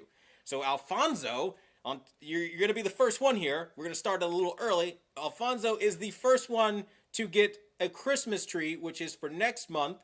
And you're going to be at the absolute top of the wall there as the star of the Christmas tree. As you see, you're the only one that has one of those. I really do appreciate that. And again, I got to try to find something special I can do to give back to you as well for trying to help the channel out as much as you have tonight. So seriously, thank you for that. And shout out to David for donating $5. I really do appreciate you as well. Seriously, thank you guys. You guys are really, it's humbling really to see you guys support the channel like you do. I really appreciate you guys. Now, you said this is for being the realest person on YouTube and an absolute guru in calibration, and try WCW and NWO Revenge on emulation high settings, #1 all day. I might have to try that. I've never played these games, so I definitely have to get into it all. I just, right now, I don't have a whole lot of time. I got a lot of, life stuff that I'm working with. It's going to be a long process. I'm going to be very tired at the end of it, but it's going to be very cool. So I'm working on a lot of stuff behind the scenes as well. You guys probably will like it too. See an increase in quality and stuff on the channel. But yes, thank you for, just showing the love, being supportive every week. I mean, you guys are awesome. So thank you for that, David P. I really appreciate you, man. Shout out to, I'm going to mess this up. Hold on, let me see. Romtex. I really appreciate you as well for becoming a new member, and you actually have already been a member before, and you've done again becoming a member, so now you're one of our people that have our 12-month badge here. So I really appreciate you for rejoining. As you guys can see, there he is right there, rejoining, becoming a member. I really appreciate it. We just got another one in, SoCal King right there. I think I'm reading it backwards. All right, let's see. SoCal King, shout out to you as well. You guys joining, becoming members. Seriously, I appreciate you guys. Welcome to the VIP family. I seriously welcome. I appreciate all you guys. Thank you. Okay, so we've got Q. That wasn't in USD. You said thanks so much. Either way, even if it's not USD, that's still good money. I mean, I don't know how much it is. I have no concept, but I'm still grateful. Either way, it could have been a penny, right? But the fact that you decided to help the channel out and you want to invest and keep us independent, help us stay afloat, help us stay one of the last independent, genuinely honest AV YouTubers out there, and channels and publications and all that we do here. I'm grateful to everybody who donates. Like, I don't care what it is. So seriously, on that note, shout out to Handicart Mexican for your donation of $1.99. It really does help here, as you know, and I seriously thank you for that, brother. You said, please take your time on the Hdr settings. Duly noted. I'll do the best I can to make sure when you see those bad boys, your jaw hits the floor and you're like, God damn, this was worth the wait. And if there's any TV that does have that capability of being able to go the testament of time like that, it's definitely going to be the, what is it? The UHG. Yeah, the UHG. Because of how bright it is. I get mixed up with model numbers all the time. I'm always TV thinking. But yeah. Okay, best 65-inch TV with soap opera effect is going to be the LG C1, by far. We got, it was $495. Still, that's $495 the channel didn't have before. I'm grateful, and I still appreciate everything. Still, it's amazing. You guys are awesome. So, seriously, thank you guys. All right, so we got Alfonso. I appreciate you. You said, I love the channel. Keep it real. Or keep at it. Yeah, that's what you said. I can't read so much tonight. We got Handicart Mexican. You said, thank you. Of course, anytime, brother. World Traveler, you said, what a stand-up guy. I'll send you more in the future. You said, to your Cash App, I'd rather pay you than a calibrator who doesn't have my best interest in mind. I mean, honestly speaking, I mean, you're already a member. You've already paid me more than enough. So anything that you do to help the channel out is really extra. I seriously appreciate it. And again, I'm not one of those people that are like, all right, you paid me $5. That's just to get my settings. But if you want my expertise up here, that'll cost you. It's not a la carte. It's included in your membership. So a part of being a member is that you get priority conversation. You guys have your own VIP community tab. And for everybody wondering, like as well, that are new members, one of the big perks of being a member is when you come on, you have a separate VIP tab. Literally anything in the world you have a question about, comment about, concern about, ever, post it there. I see it first and I get notifications about that. And then I'm able to respond to you guys pretty immediately. This is like the fastest communication I have on any social media platform. So seriously, it's like the best. That's the only like silver lining to like YouTube, I guess, as a platform, is like that's pretty good. So seriously, you don't have to pay anything extra or anything like that. I do appreciate you though. Thank you. Okay. Keep up the great work. Thank you, Jeff. I really appreciate that. Is there any quick answer to getting 120 hertz from the Hisense H9G on PC? I mean, yeah, you basically have to do 1080p. That's really your big answer there. 1080p will get it, and then that's pretty much all you got to do. Custom resolution, of course. Please, do you have settings for the Tcl S546 65-inch?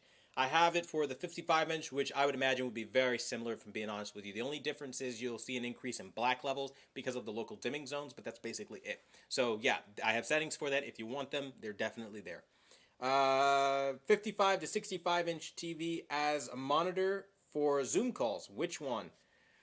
Okay, I'm doing Zoom calls, so probably not really going to care very much about some elements. I would want, like, I'm thinking about me personally, I would want in a Zoom call something that doesn't have static, so all OLEDs are off the table because I don't know how long my Zoom call is going to be. Bright little square windows can burn in. I'm not going to have that happen. So for me personally, 55 inches too.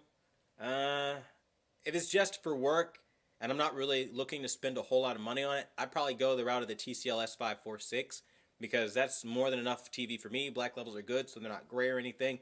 And it's good enough for a Zoom call. I mean, like, I would enjoy it all the same. So I think that's the route I would go. If it's like a work thing for something a little bit more personal, let me know, and I'll try to come up with something a little different. But that's what I would do. I'm thinking of buying a Sony X80J. What do you think? Is it worth the buy? No.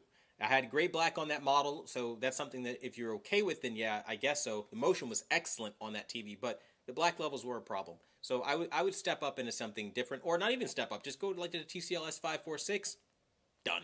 Right? You got a lot of the most beautiful black levels you're ever going to see. Same thing with the Hisense U6G. You have options there if you didn't want motion processing. I wouldn't go that route personally. And then, of course, we have, what do we have outside of that? I mean, I'm trying to keep it low. So, I mean, those are really like the two options that I would think about, like off the top of my head for real. We've got, I'm being special, but you said, but I'm not seeing an option on my iPad to become a member. That's okay. Some Apple users, I think it's like a thing. This is like a legitimate thing on Apple where, like, for whatever reason, people just aren't able to become members. And I always have a lot of Apple users trying to. If you want to become a member and you're not seeing the join button, reach out to me and I'll send you what I'm going to send you right now. Bam. Just like that. The direct link. So you click on that, you join up, and then you get the settings that you're looking for, or just join the VIP family. Whatever works, you know. We're happy to have you either way. We've got heard some negative feedback from updating. Typically, I really don't like to update TVs unless there's something broken about it that I want to fix. That's usually my rule of thumb. If all things are bang on, all things are good, I don't even mess with it. I just leave it the way it is. We've got keep up the good work, much appreciated. Have a great Thanksgiving. I appreciate that, Ant101. I really appreciate you as well for being a VIP member. You are very much appreciated, and you as well. Have a beautiful night. I'm actually really looking forward to Thanksgiving this year. Like, it's gonna be like really lovely. Also very, very confusing as well in many ways because there's a lot of stuff that I'm working on behind the scenes. I can't say too much yet. You guys trust me. You guys will know. We got for watching only cable TV. I want to buy a 77. What is it? The A80J. But I think you say the LG C1 is better. Yes, get the C1. It's a better TV overall. It really is. I'm not just saying that because for whatever reason, people think I'm now sponsored by LG. I laugh when I see those comments come in. Every year, like, I have, like, these periods where, like, there's a TV I really recommend, and people really think I'm just shilling, right? They go, oh, Quantum, you're just lying. Now you got paid by LG. And I'm like, my top videos, dude, are, like, never buy an LG. And that was back in 2018 when they weren't at the level they are at now. So, like, when I told you when things changed, it would, and so they did. So, yeah, definitely do that. The A80J, it's not, I don't want to say it's the worst TV on planet Earth, because that's not true. There are redeeming qualities. You do have good upscaling on it. That's probably the most redeeming quality, but it's not as good as it was on their older X1 Extreme chip. And then you have to take into account the fact, couldn't speak for a second there, the fact that you have, again, motion processing issues where some things are going to look really jittery without motion processing. With it, Artifact City. Sony is getting notorious for that nowadays, and so the LG doesn't do that. And it's plug and play unlike the Sony. So you literally just fire on the LG, bam, you're in there, you're doing your thing, you're having fun. On Sony, you're literally just sitting there like, comply, comply, comply. And just similarly to the Hisense that I recently unboxed and any other TV with Google, you still have to comply with like paragraph number 3, which is like a little sentence, but that's a damning sentence that says they store temporarily and collect all of your voice audio and all of your data. That's just a Google thing. They're gonna do it. I don't like that. Like that's creepy. That's like, for all intents and purposes, that's like rapey, dude. Like that's a violation of privacy in my opinion. Like you're gonna hold it on some server, so I could look up whatever I'm looking up, and you're just hoarding all that stuff in the background, and that's just like, it's forced. I can't opt out of that and say that part I don't want. Like that's the kind of stuff I don't like. So I think for you and most people, like LG just makes the most sense this year. Like it just does. Like financially, for the cost to value ratio, from the size, the picture quality for sure, and other factors as well. Do I sound like a salesman? Probably, but probably because I'm trying to help you out, I guess, as well. Like if something's good, I just got to tell you, like that's a good TV. So yeah, that's what I'll say there. Now I'm gonna drink some water here. I'm gonna turn the label away because I swear to God, for those who haven't watched like the last live stream, Fiji became like the superstar. Fiji, my wife is clowning right now. My wife is clowning. She's like, she grabs the big ass pack of Fiji. She knows what she's doing. She likes to stoke the pot. She wants you guys to comment. Fine, I'll turn the label just for you guys. I'm drinking water. Not an advert. Not. Swear to God, I'm just thirsty, and this is the water I drink. That's it. That's it. I'm turning the label away.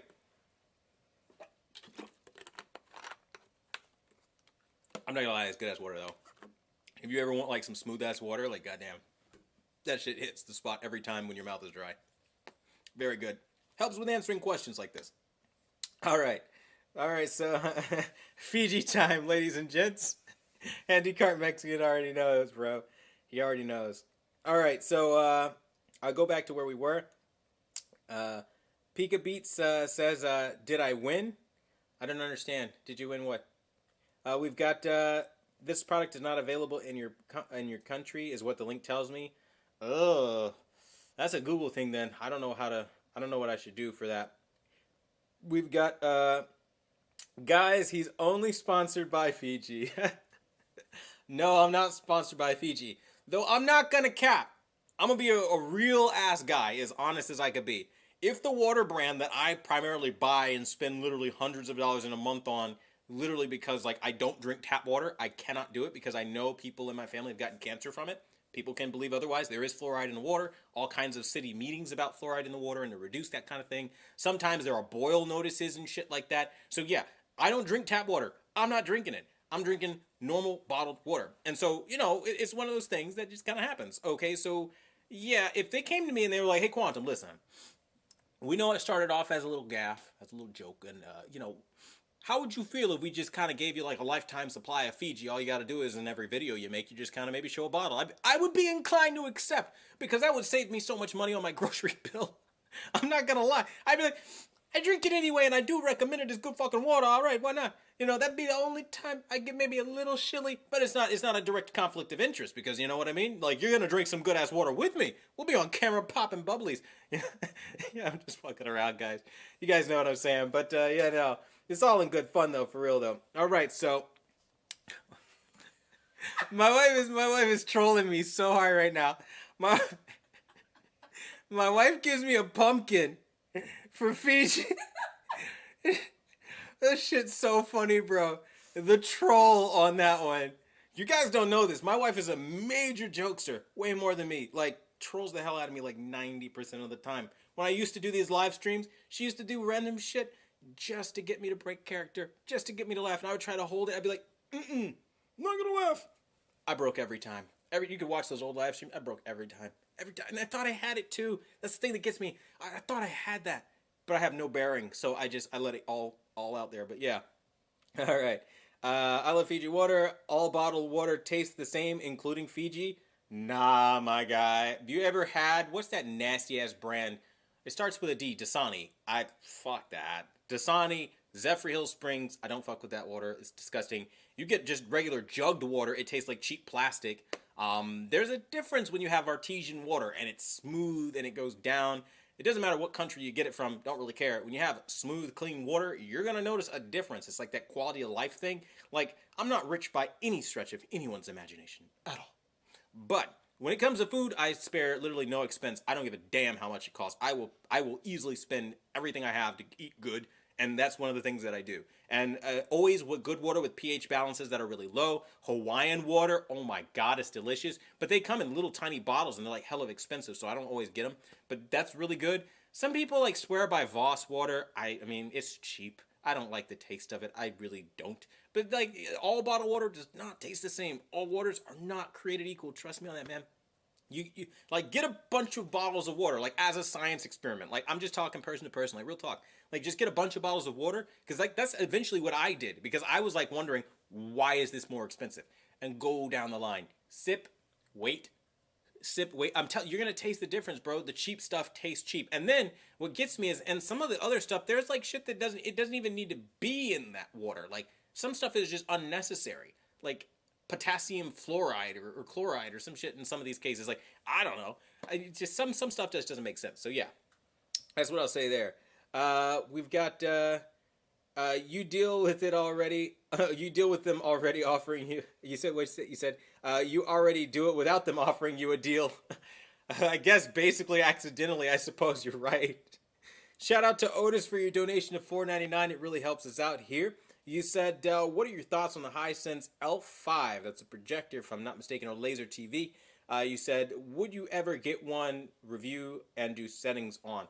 No, I don't see myself getting one. I don't necessarily have the space for it. And also, from what I've seen, when I go over people's houses that do have one of those, I don't like it. Because the black levels are gray. Like, it's got a long way to go. Any kind of projection technology I found, black levels are still just off. Like, that's my big thing. Like, I hate gray black. I hate it. So like L5, what is it? The LG, I forget what it is. You guys will know what it is. I forget all of it. Like Sony and their $30,000 projectors, a lot of it, they have gray black. So I'm not with it. So yeah, hopefully that answers the question there. But no, I'm not really a projector guy. I'm like a TV or bus kind of guy. I really love TVs. I do. Hisense is the king now. Yeah, I mean, they kind of really did come through hard this year in 2021. For LEDs, definitely king. We've got all Hawaiian water is good. I haven't had any other, but like one brand I think they sell at Publix, so I don't really know any other brand. Publix, for those who don't know, is a grocery store. It's a chain here in the South. We've got get yourself a zero water pitcher, contains 0 contaminants. I'm scared of that though. Like filtering through like tap water for me, like I don't trust that like at all, because like, okay, I'm gonna gross all of you out right now. I went over this rich guy's house, okay, because I'm a professional calibrator and photographer, and like you run into people who are doing way better than you. I mean, like he had to been like the son of a Persian emperor, okay, like holy shit, I don't even know if I'm saying that right. Persian king, I don't know, like oil money, like old money, like guy was loaded, okay. You go over this guy's house. He has a fucking damn movie theater in his living room. That's like, it's literally like a movie theater, like seats just laid out. That's the living room. That's how you introduce yourself. Okay. The part that got me though is the water at this place. Okay. Nothing in this house is tap. Not the shower water. He imports his water. I'm looking at this and I'm like, at first I'm like, rich people, so damn wasteful. Then I start asking questions and he says something that grossed me out and probably will gross all you out. He's like, I hate to do this to you because I know you probably still do it. I hate to do it, but you do realize like you're using recycled water. So at some point somebody used the bathroom, that water was in the sewage. They're just recycling it at a recycling plant. You're putting it all over your body with like chlorine, but it's the same bacteria, which is why sometimes you have to boil your water. I don't live like that. I rather import my water. The moment he said that, I was like, I'm a broke bitch. I can't afford shit in life. This man is so right. Why can't I bathe in real water that is clean? He's not wrong. And so for me, after hearing that and like learning a little bit more about like obviously pH balances and all that shit, cancers in the water, known about it for years, went into it and said, you know what?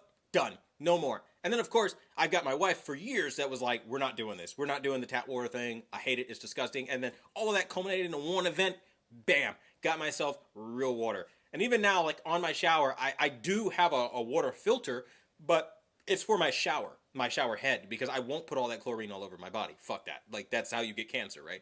You're still absorbing through your pores. So like I'm trying to always stay up on the ball, but you know, I'm a vegan guy. You know, I'm always health first. You know, that's what I think about. Now again, I'm not here to grandstand, so don't hear I'm vegan and be like 89 dislikes. I hate you. You're vegan. Like, live your life, do what you want to do. I suppose. I mean, if you want to know about why I went vegan, you want to learn about veganism, I'll teach you. I can be a brother to you and help you in any way, aspect, shape, or form. People said I'd die. People said you can't raise people like this. It's trust me when I tell you, a lot of misinformation about diets, just like a lot of misinformation about a lot of other things. It's just how it works, right?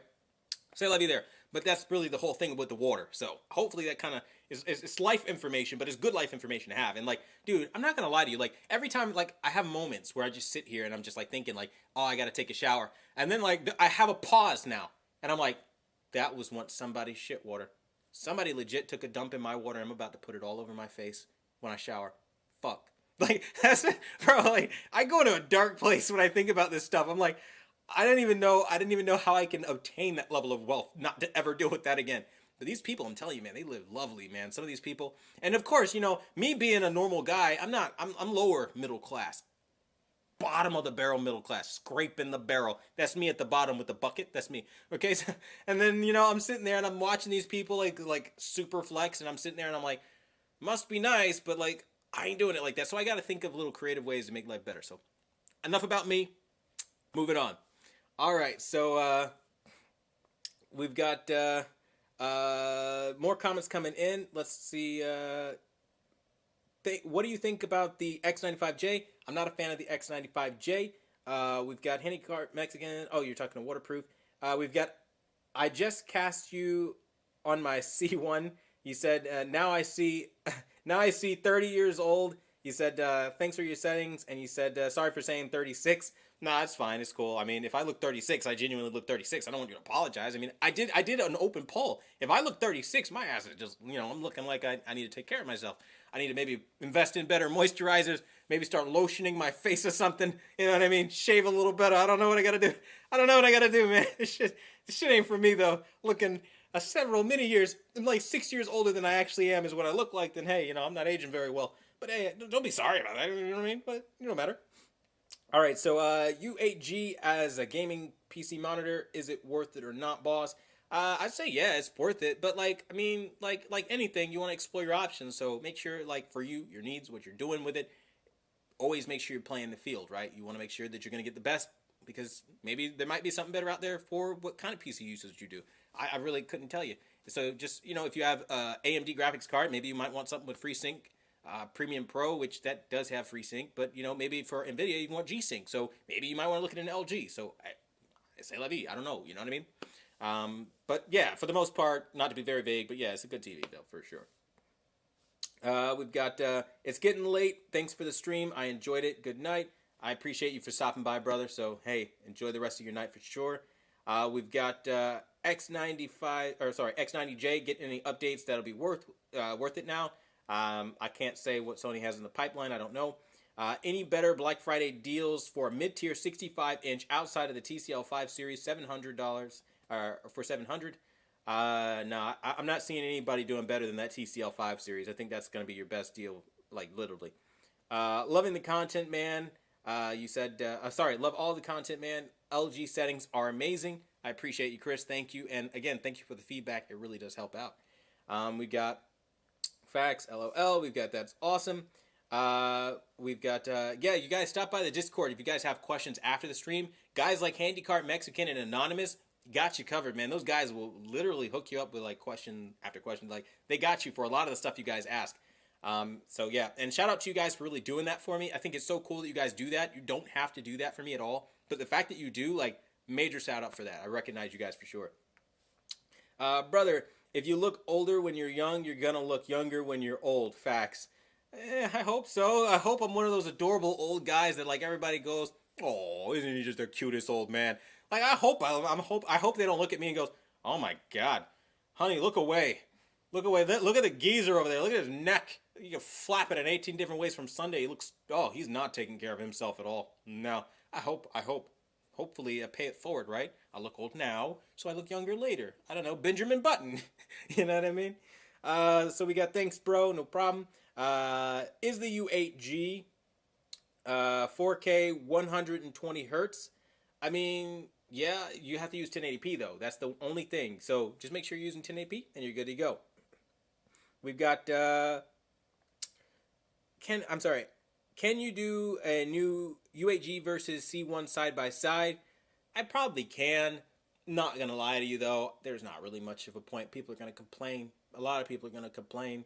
It's not gonna go very well. They're gonna do what they did last time. It's a Hisense. It's not on that level. The Hisense is just good, and everybody's just gonna fight each other and disagree. I think honestly, the first read that I had on it is pretty much exactly the same. I have no different opinion on it. I can do it with different content, but it's kind of just like doing it for fun. So maybe down the road. But honestly speaking, I really don't see the point. I think a lot of people are just going to start warring in the comment section for no reason, really. I think that's what it's going to turn into. When do TCL and Hisense usually get more stock? Not a clue about their logistics for sure. That's a question for them. What do you think about a better deal? Is it a better deal, I guess, the $900 TCL 6 series or the U8G? U8G for sure. They're pretty well stocked right now. We've got... I use it at 4K and it's 120 hertz. Oh, okay. Very good. Okay. I have problems sometimes with PC where sometimes I can't get it to go at the 4K 120 hertz. Sometimes. Not all the time. Sometimes. So I don't want to openly say, yes, it's the best 4K 120 hertz monitor because I don't always use that. I'm a 4K 60 guy. So thank you, Handycart Mexican, for specifying you use it at 4K 120 hertz. Because I know you can do it. But like I always just say, you use it at 1080 and 120 hertz to be safe. Safe is the word I use. Because sometimes it's weird. Like I'll get it on a screen where it just blinks. It blanks out and I have to like go back and I have to do it. So like if I have to go back and I have to redo some things, sometimes it might not be the best for PC gamers looking for the full 4K 120. Oddly enough, on console, that's not a thing. Never once did it skip a beat. So maybe it's just my PC is on its way out, which is very possible and a depressing thought now that I think about it. I don't even want to think about it because that's a lot of money. But, you know, maybe that's the case. Maybe my PC just sucks. My PC is probably ass. But either way, you know, c'est la vie. So thank you again for that. I do appreciate that. We've got Tcl 646 is almost the same price as the U7G. Which one? The Tcl 6 series probably be your better bet for overall experience, but the black levels are really crushed. So if you don't want to ever deal with that, then I would go with the Hisense. Clarity is also better on the TCL, but again, those black levels are crushed substantially, and it is going to make a big difference. TV size versus picture quality. What is more impactful to you? I would say absolutely you want to go with the picture quality. I don't give a damn if it's a 40, no, screw that. I'll say I don't care if it's a 32 inch. If I've got one good quality set in my home, nothing else matters as far as picture, like TV and all that stuff. I'm not the kind of personality that would buy a bigger TV and it be the biggest piece of shit in the house. I'd rather have a small or adequate or reasonable TV and it be the best it possibly can be. Perfect example of this is in 2016, I bought the Samsung KS8000 because back then it really was the best TV you could buy. And I still got it to this day. It's only a 48 incher. Only 48 inches. I bang out with it though. I'm not going to get rid of it. Run it into the ground. It's going to have to die on me before I do anything else with it. So yeah. With TCL cracking out so many updates, do you think the 6 series will eventually be as good as the 5 series or the U8G? Maybe, but I don't have faith in company, so it's hard to say. We've got Chris. You said, you're awesome, man. Keep up the good work, or the great work. I appreciate you. Thank you, Chris. I appreciate that a lot. You said, we got Jay. What's going on? You said, do you know of a good 4K player to go with the U8G? I mean, I'm cheap, bro. I'm not even going to lie to you. I don't invest very much in 4K players. Especially now that like we're in a weird purgatory where they're trying to force everything to be like a digital subscription. So like it's hard because they're just not even trying anymore with some of these 4K releases. So I would say I got the Sony X700. It was cheap, and I did what I had to do to keep it cheap. You could go all the way up and get like some really awesome like aftermarket Oppo players. You could. I just killed my phone. It's dead. It's on the floor. I'm gonna pick it up though. You can get what is that thing called? You can get the Panasonic, the UB420. The 420 model. I don't remember the exact model number, but that's a really good Blu-ray player. It's expensive too. It's like $500. So for me, I'm cheap. I don't really care one way or another. We've got the UB820 4K player. Yeah, that's a lot of money though. Like for a 4K player, man, like honestly speaking, it plays damn movies. Now, one thing I like to do, like if you're like me and you watch a lot of older content, I know I've said this before, go back in time. Get you what is it? The Sony BP 6500 series. Those are really great. You can force basically 12-bit color if you have a TV like I do, like the LG C1 with smooth gradation, the Sony with super bit mapping on the A8G or lower that had that feature. I mean, dude, like do it. Oh my God, movies never look so good. You're not gonna see anything better. You ever seen a movie pushing wider color gamut at the source box level, and then the content itself is already really good, but then you've got the TV and the source box syncing up, forcing that EDID to really connect, and it's magic. It's magic. I'm telling you, do it. You'll love it. I can't watch movies any other way now. It's like brilliant. So yeah. We've got Raymond says the biggest piece of shit got me. We've got same. I just went for the KS8000 to the C1, and I still love it. I love my KS8000. It ain't going nowhere. I mean, I have. I'm not gonna lie. I'm not gonna cap. I'm gonna be honest. I'm gonna be very honest. I'm gonna be very real with you. Break the fourth wall entirely. I have been trying to get my wife to replace the TV in the living room for many years because I want maybe like one of my nice 65 inches in there. Is to which I met with a firm no. Doesn't mean I'm trying to get rid of my KS8000 at all or box it up or anything. But the answer is always an immediate and stern hell no. So, you know, of course, I'm not doing that. Yep, there's a pillow that just got tossed at me. There's an immediate rejection of the idea of, getting rid of the television. I don't know where it went. Where did it go? Where did you throw it? Where did it go? I don't know. I got a projectile. Do you have another projectile? Oh my God, we're tearing up the set. All right, here we go. I think I just turned off the TV. Nope, didn't turn it off. The black levels went up. Okay, yeah, we got this little cute little fucker. You guys see this? You guys ever get into Squishmallows? These fucking things are so cute. They're very comfortable. I know some guys are like, I'm a real man. I don't get into that girly stuffed animal shit. If you got girls in your life, get over that real quick. You got to do cute shit, man. Okay, I'm telling you right now, this is nice. Put this shit behind your neck, bro. Bro, fuck all the bullshit. The rest of the live stream, I'm gonna rock out like this. This shit is comfortable. I'm not even joking. I am dead ass. This is comfortable. Bro, get you one of them Squishmallows. You're living life. But yeah, so say la vie there. All right, so we're gonna get to more questions. We've got let's see, and we've got I still can't decide between the Hisense U8G or the Tcl S546. I go with U8G. There really isn't much to think about between those two. Recap, you said recap of the best Black Friday deals. Anyone? Recap of the best Black Friday deals. All right, I'll rattle them off real quickly. So, shit. You want to talk price points? I say 500. TCL's taken pretty much everything. With the S546, that's what you want to look at the budget. So if you're $500 and maybe a little a little upper than that, like 800, I think is where it goes. $799 for their 55. I can't remember right now. That's what you want to be doing for sure. Then we've got the the Hisense U8G. That's going to be your best TV under $1,000 at $999, so just barely. $899 if you find it on sale. I've seen a couple places at $899 right now, limited deal. So yeah, that's going to be really good. Then we've got the best TV under $1,500. The LG C1. That's going to be my top pick. And then the LG C1 kind of carries through. So if you got more money to spend, like let's say you want a 77-inch, go up with the C1, 65-inch C1. That's really going to be what it is. 65-inch, Hisense U8G. Those are the TVs I recommend. Those are going to be the absolute best. There are like 3 of them bad boys, and those are the ones you want to watch right now. Hopefully that was helpful. can't go wrong with the C1. We've got best 75-inch for the money. It seems that the U8G may be the best bet. I wouldn't do it. Heard it's got an IPS panel. You don't want great blacks. Instead, I would maybe take the step down from a 75-inch, go 65-inch U8G. If you can afford it, go with the C1. A lot of people saying the C1 just like me, so yeah, we know what's up. Which with as many questions RCV you receive, I don't know why I read it out like that. You said, wait, the chat just lagged. Damn it, I gotta go back to your question. Where did it go? Where did it go? It like Thanos snapped away from me. There you go. How do you decide which to reply to?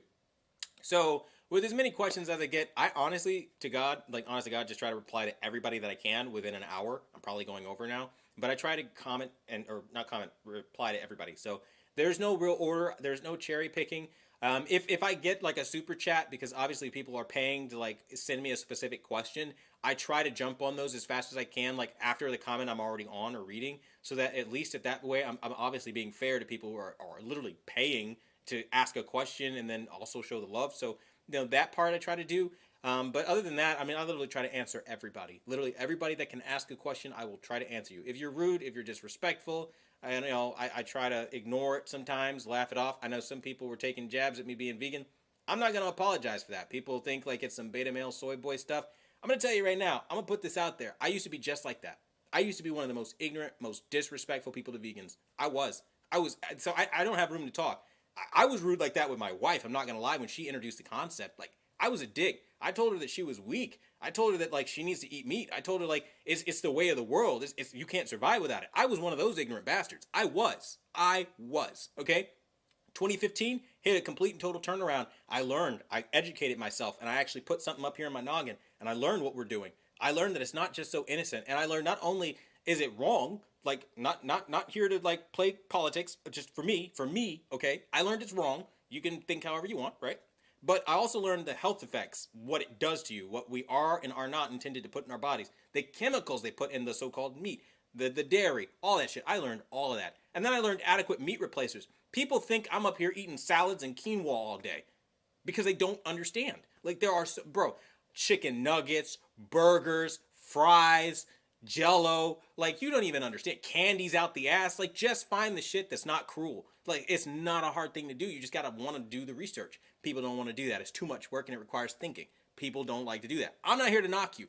Do your life. But I'm just saying, for me though, like I am on that. And people take jabs at it. I can't tell you how many times I run into dudes. I smile and I laugh at them all the time. They're like, beta male soy boy. Here we go, another vegan. Okay, you want to tell me more about the animals? I'm like, actually, yeah, bro. Do you love your dog?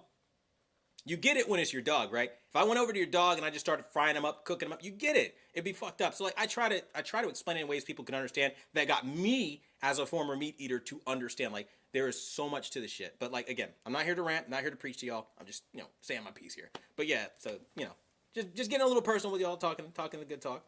So we doing what we doing. All right, so. Moving on to more questions here. We've got I have a 3080 Ti collecting dust. Yikes. That's a lot of money. I wouldn't have paid that out for that. We've got recap. Oh, what do we got here? Oh, nothing? Okay. Guys, it's a two-man show here, so don't mind me. I got my camera crew back here. Right, so we got Jason can't go wrong with the C1. I think I already got that one. We're going to go down. We're going to go... Okay. Looking for a TV for the bedroom. Hisense U6G Tcl 5 series. Go Tcl 5 series. We've got what's the difference between the U7 and the U8G. U8 is brighter with better black levels. Significantly more zones of local dimming. Having 360 zones of full-array local dimming versus, I think, 90.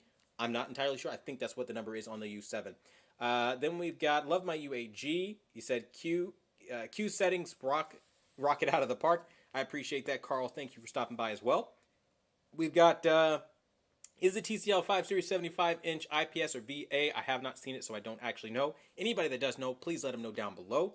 Oh, by the way, man, when I said lame ass about vegans, I was joking. You're cool in my book. No, you're cool, bro. I'm not doing anything here. What's that? I don't understand. You got a red hood? The red hood? I don't know what you're doing. What do we What are we doing? I don't understand. What is it? Oh, she put an angry face, I guess. I didn't even catch this stuff until after the fact. She turned an angry face into a smiley face. Oh man, she's always a riot. I tell you what, I love my wife. Number one joker, I tell you. She's really cool though. You're like, sorry. No, you're cool. No, it wasn't you. I don't know if you guys caught it, but my wife is actually pretty good about catching some of the chats that are like really disruptive. There was a guy in there that was giving me shit for being vegan, so yeah, we just kind of, yeah, just Thanos snap him out of existence. You know, I didn't need that. Just, you know, no, he was cool. No, he was the one that got it. Oh, he got it. Handicart Mexican got it. Oh yeah, my wife was telling me you got it. So if you got it, brother, hey, thank you for that, because I don't catch half the time. So yeah. You know, sometimes, look, I get it. It's a weird thing. Sometimes you're introduced to new information. Anybody can be thrown off by that. But the more I talk, it will make sense. I promise you, if you just give it an ear, and if you're interested in it, I will help you, dude. Like, I've been vegan now, again, since 2015. So, do I look like I'm dead? Do I look like I'm like one of those? And I've seen them scary videos of these people, their ribs are showing and shit. They're skeletons, human walking skeletons. Everybody that I've run into that like eat meat, they thought like I thought, and they thought that that's what you're gonna look like if you go vegan. Not the case, bro. I'm telling you, I eat so much, bro. Like I get a fat ass belly, bro. Like I'm eating good over here. I eat good. I eat good with the food that I eat. Now, sometimes you eat a lot of fruit, sometimes you eat a lot of vegetables. I'm bad about that. I eat a lot of carbs, but you know it is what it is. So yeah, you're good, Red Hood, man. I'm not on this shit with you, bro. You're cool. I'm just talking in general to whoever that was trolling me for like. However long it took before Handicart Mexican caught it. I mean, bro, Anonymous and Handicart Mexican are like the two moderators that like, you start that shit, they will end that shit, bro. They'll be like, all right, listen, we're not doing that bullshit here. Like, let's just have a good conversation in a cool community, and then we're moving on. So I appreciate the hell out of you guys. Like, sometimes I don't have to do it. It's what you hired me for, LOL. Hey, I mean, I appreciate you, man. You are on the ball, brother. Like, I really appreciate it. Like, seriously. So you guys are awesome. D says, let me get that 3080, son. I mean, hell, if it's collecting dust and you don't use it, you could definitely in this market sell your 3080 Red Hood and get way more than what you got. We've got mind power over you. You said you should do a video on veganism to educate us. I am interested and would like to get an idea on where to start. All right, I mean, I know I'm going to get like hella dislikes on that video. It's going to be hella trolled. I could definitely do it. Absolutely. It's a wonderful thing. I swear to God, dude. Like, the best place to start. I'll just kind of do a little sample for you, okay? So you get an idea. Best place to start. Start off, like right now you probably eat red and white meat. Change it. Just eat only white meat. Cut out the red meat. So you still eat chicken. You still eat fish. Eat all that stuff, right? Okay. And then as you start doing that, slowly scale it back to like, I only eat chicken once every, 2 weeks or twice a month or 4 times in a week, or I don't know, however your schedule, wean yourself off of it. But as you do that, go and replace it with things like, there's a brand called Gardein. I'm going to spell it out for you. Gardein. This brand, I put it in the chat there. They're how I eat a lot of the shit I eat. Gardein, there's Morningstar, right? Some of their shit ain't vegan. You got to be careful because they're like rhinos. They pretend to be vegan, but they're not, right? So Gardein, Morningstar. There's what is it? Follow Your Heart cheese. That shit is really good. Follow Your Heart. My wife's about it, bro. You don't understand. My wife's about it. I'll show you. I'm not even gonna cap though, bro. We got on these bad boys, like right here. This is what I eat right here. Gardein chicken tender, bro. These motherfuckers are so good. You ever had this? Change your life. All right, we got this right here. This with some barbecue sauce, bro. That's the best fast food you can ever eat right there, bro. Nuggets all day, every day. I'm telling you, bro, this vegan life ain't a game. We eat just like you do, but we don't kill anybody. So it's good, dude. It's good food. And you can't tell the difference. My wife actually brought the nugget down to her coworkers and literally down in, what city is that? I can't remember what city that is. I can't keep up with all the shit. All right, took it over to work. Like, when you have like a potluck or whatever. Whatever. All right, so the coworker tasted the nuggets and shit, and she's like, okay, so where's the vegan food? That was just it. Oh, shit, that was her food? That was the vegan girl? She brought the shit? Yes. Can't tell the difference sometimes. The burgers, bro? Oh, my God. The burgers are so good. Like, better than actual burgers. Like, I didn't think it would be possible. But they're, like, lean. They're, like, light versions of, like, the burger. Like, you could tell when you eat it, it's, like, airy. It's very good. Same brand, Gardein, Morningstar. I eat chicken patties from Morningstar, like, all the fucking time. You throw some mayo, some black pepper, throw some lettuce. Oh, my God. Bro, I can be on this all day, bro. Like, absolutely. I can help you with it. I'm telling you, it's life. It's a good life, too. It's not bad. So, yeah. We've got, what do you think about the Impossible Burger at Burger King?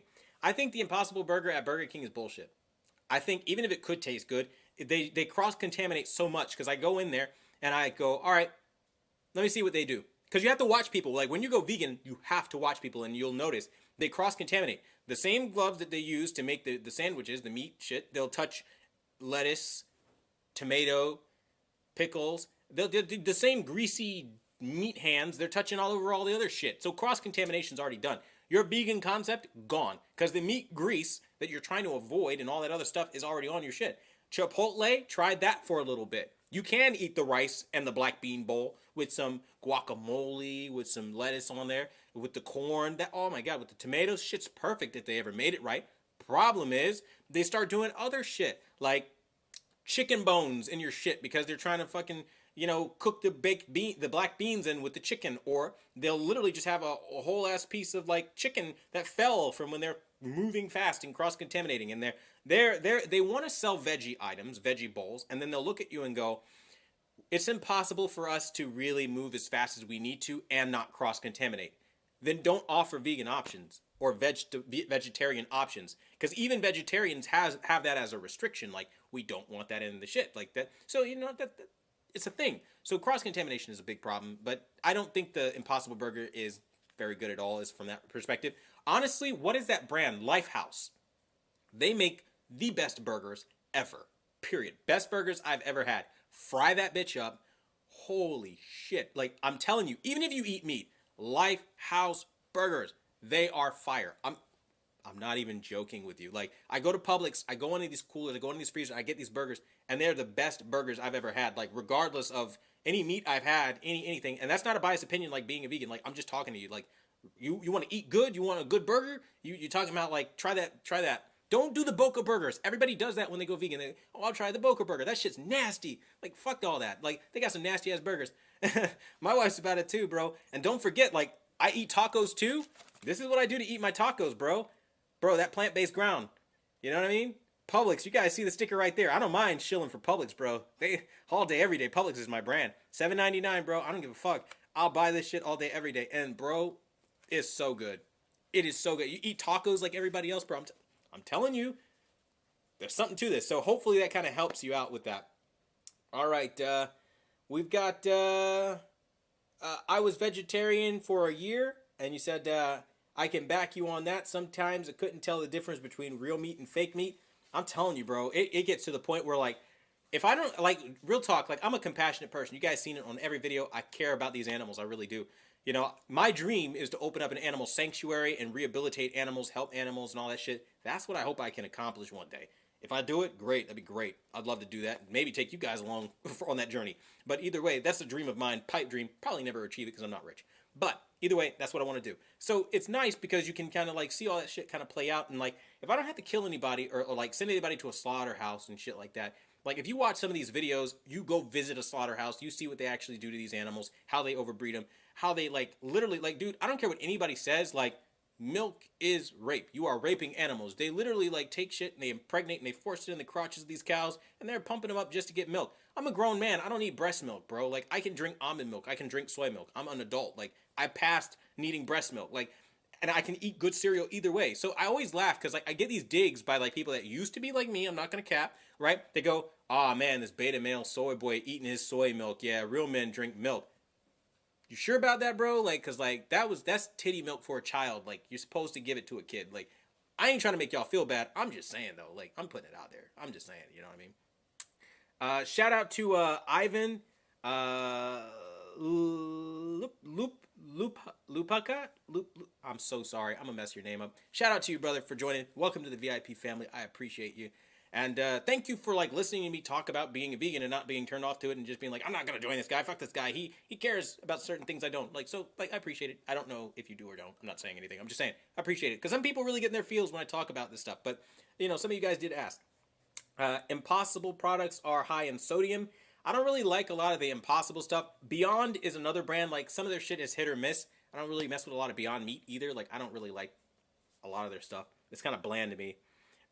We've got, what the fuck did I come back to? You came back to a live conversation, man. That's what happens. We're hanging out. We're talking about TVs and life. But welcome to the VIP community, Ivan. Here you go. You got your pumpkin right here. Look at that. Bling right there. Try to get it to bling a little bit. But seriously, though, thank you guys so much for showing up, donating, becoming a part of the family, VIP community. I appreciate you guys so much. You guys are awesome. We've got... a guy said, I'm sorry, I didn't mean to hide your comment. I meant to show it, but I hit the other button instead. But I did see what you said. You said, call me old-fashioned, but I love my breast milk. Hey, I mean, if you seen where that breast milk come from, you wouldn't be saying that shit, bro. Telling you. I can guarantee you, every one of you watching this video right now is in some aspect a good person. Fact. If you see what happens, because it's easy to be, I was like that, I swear to God. I like my meat. I like it red. I like it raw and wiggling. I'm telling you, make all the jokes you want. Feel the way you feel about it until you see it. If you see it and you know a cow just got born, but because he was born a boy, I literally seen a guy walk up to him and pop with a gun right to the head. That's just normal. That happens because you can't sell it. So now you got to sell it off as fur, leather, all that other shit. If you know about it and you see what actually happens, shit ain't going to be funny anymore because you can really put yourself in an environment where like, that shit's fucked up, dude. Like, come on, man. That's literally a kid that like you watch just literally come out and they just like spawn killed him. Like, holy shit. Like, it runs deep, man. I'm trying to tell you something. Hey, knowledge taken, knowledge left. Whatever the case may be. But I'm telling you, bro, you might learn something from me and it might change your life for the better. Might be around not getting cancer from some of this shit. Like, because a lot of these guys that I know, like, even my own grandfather got cancer from the meat that he was eating. So, like, I'm telling you. I'm just saying.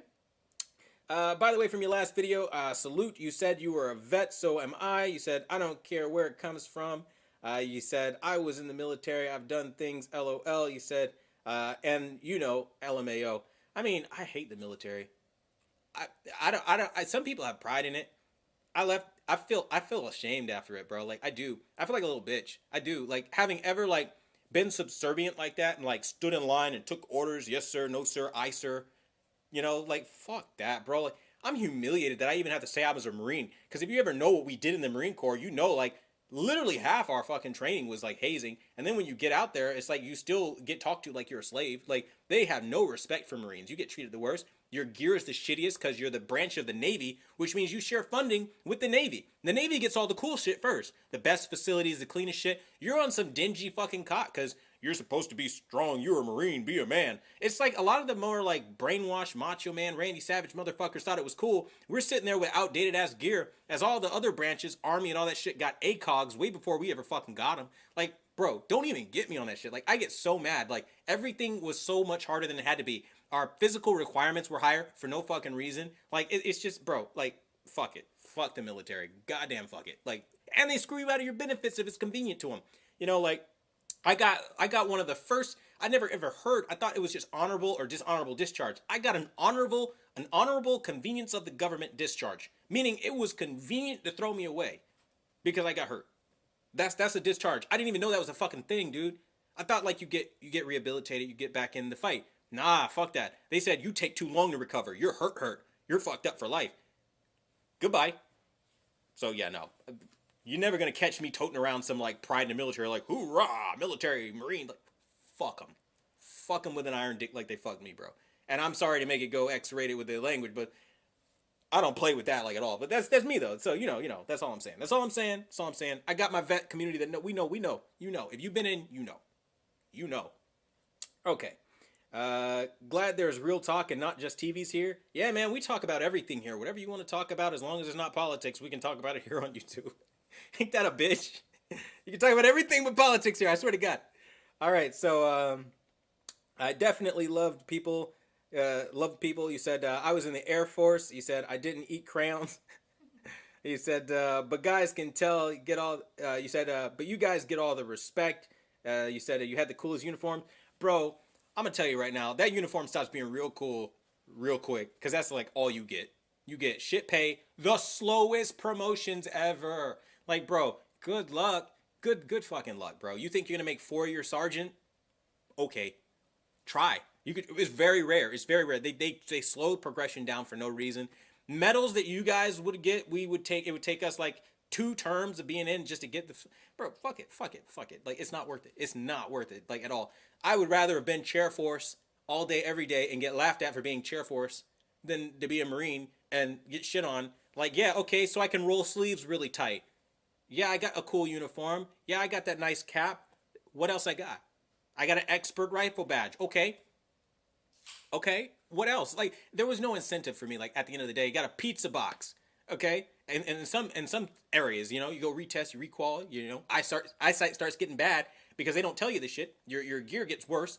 They don't have the ACOGs that you're supposed to have. You're out there and you're doing your qualification and you can't see. Your eyesight starts going, right? Because you're out there on a field with an eyesight, you know, doing it like it's the 1900s, okay?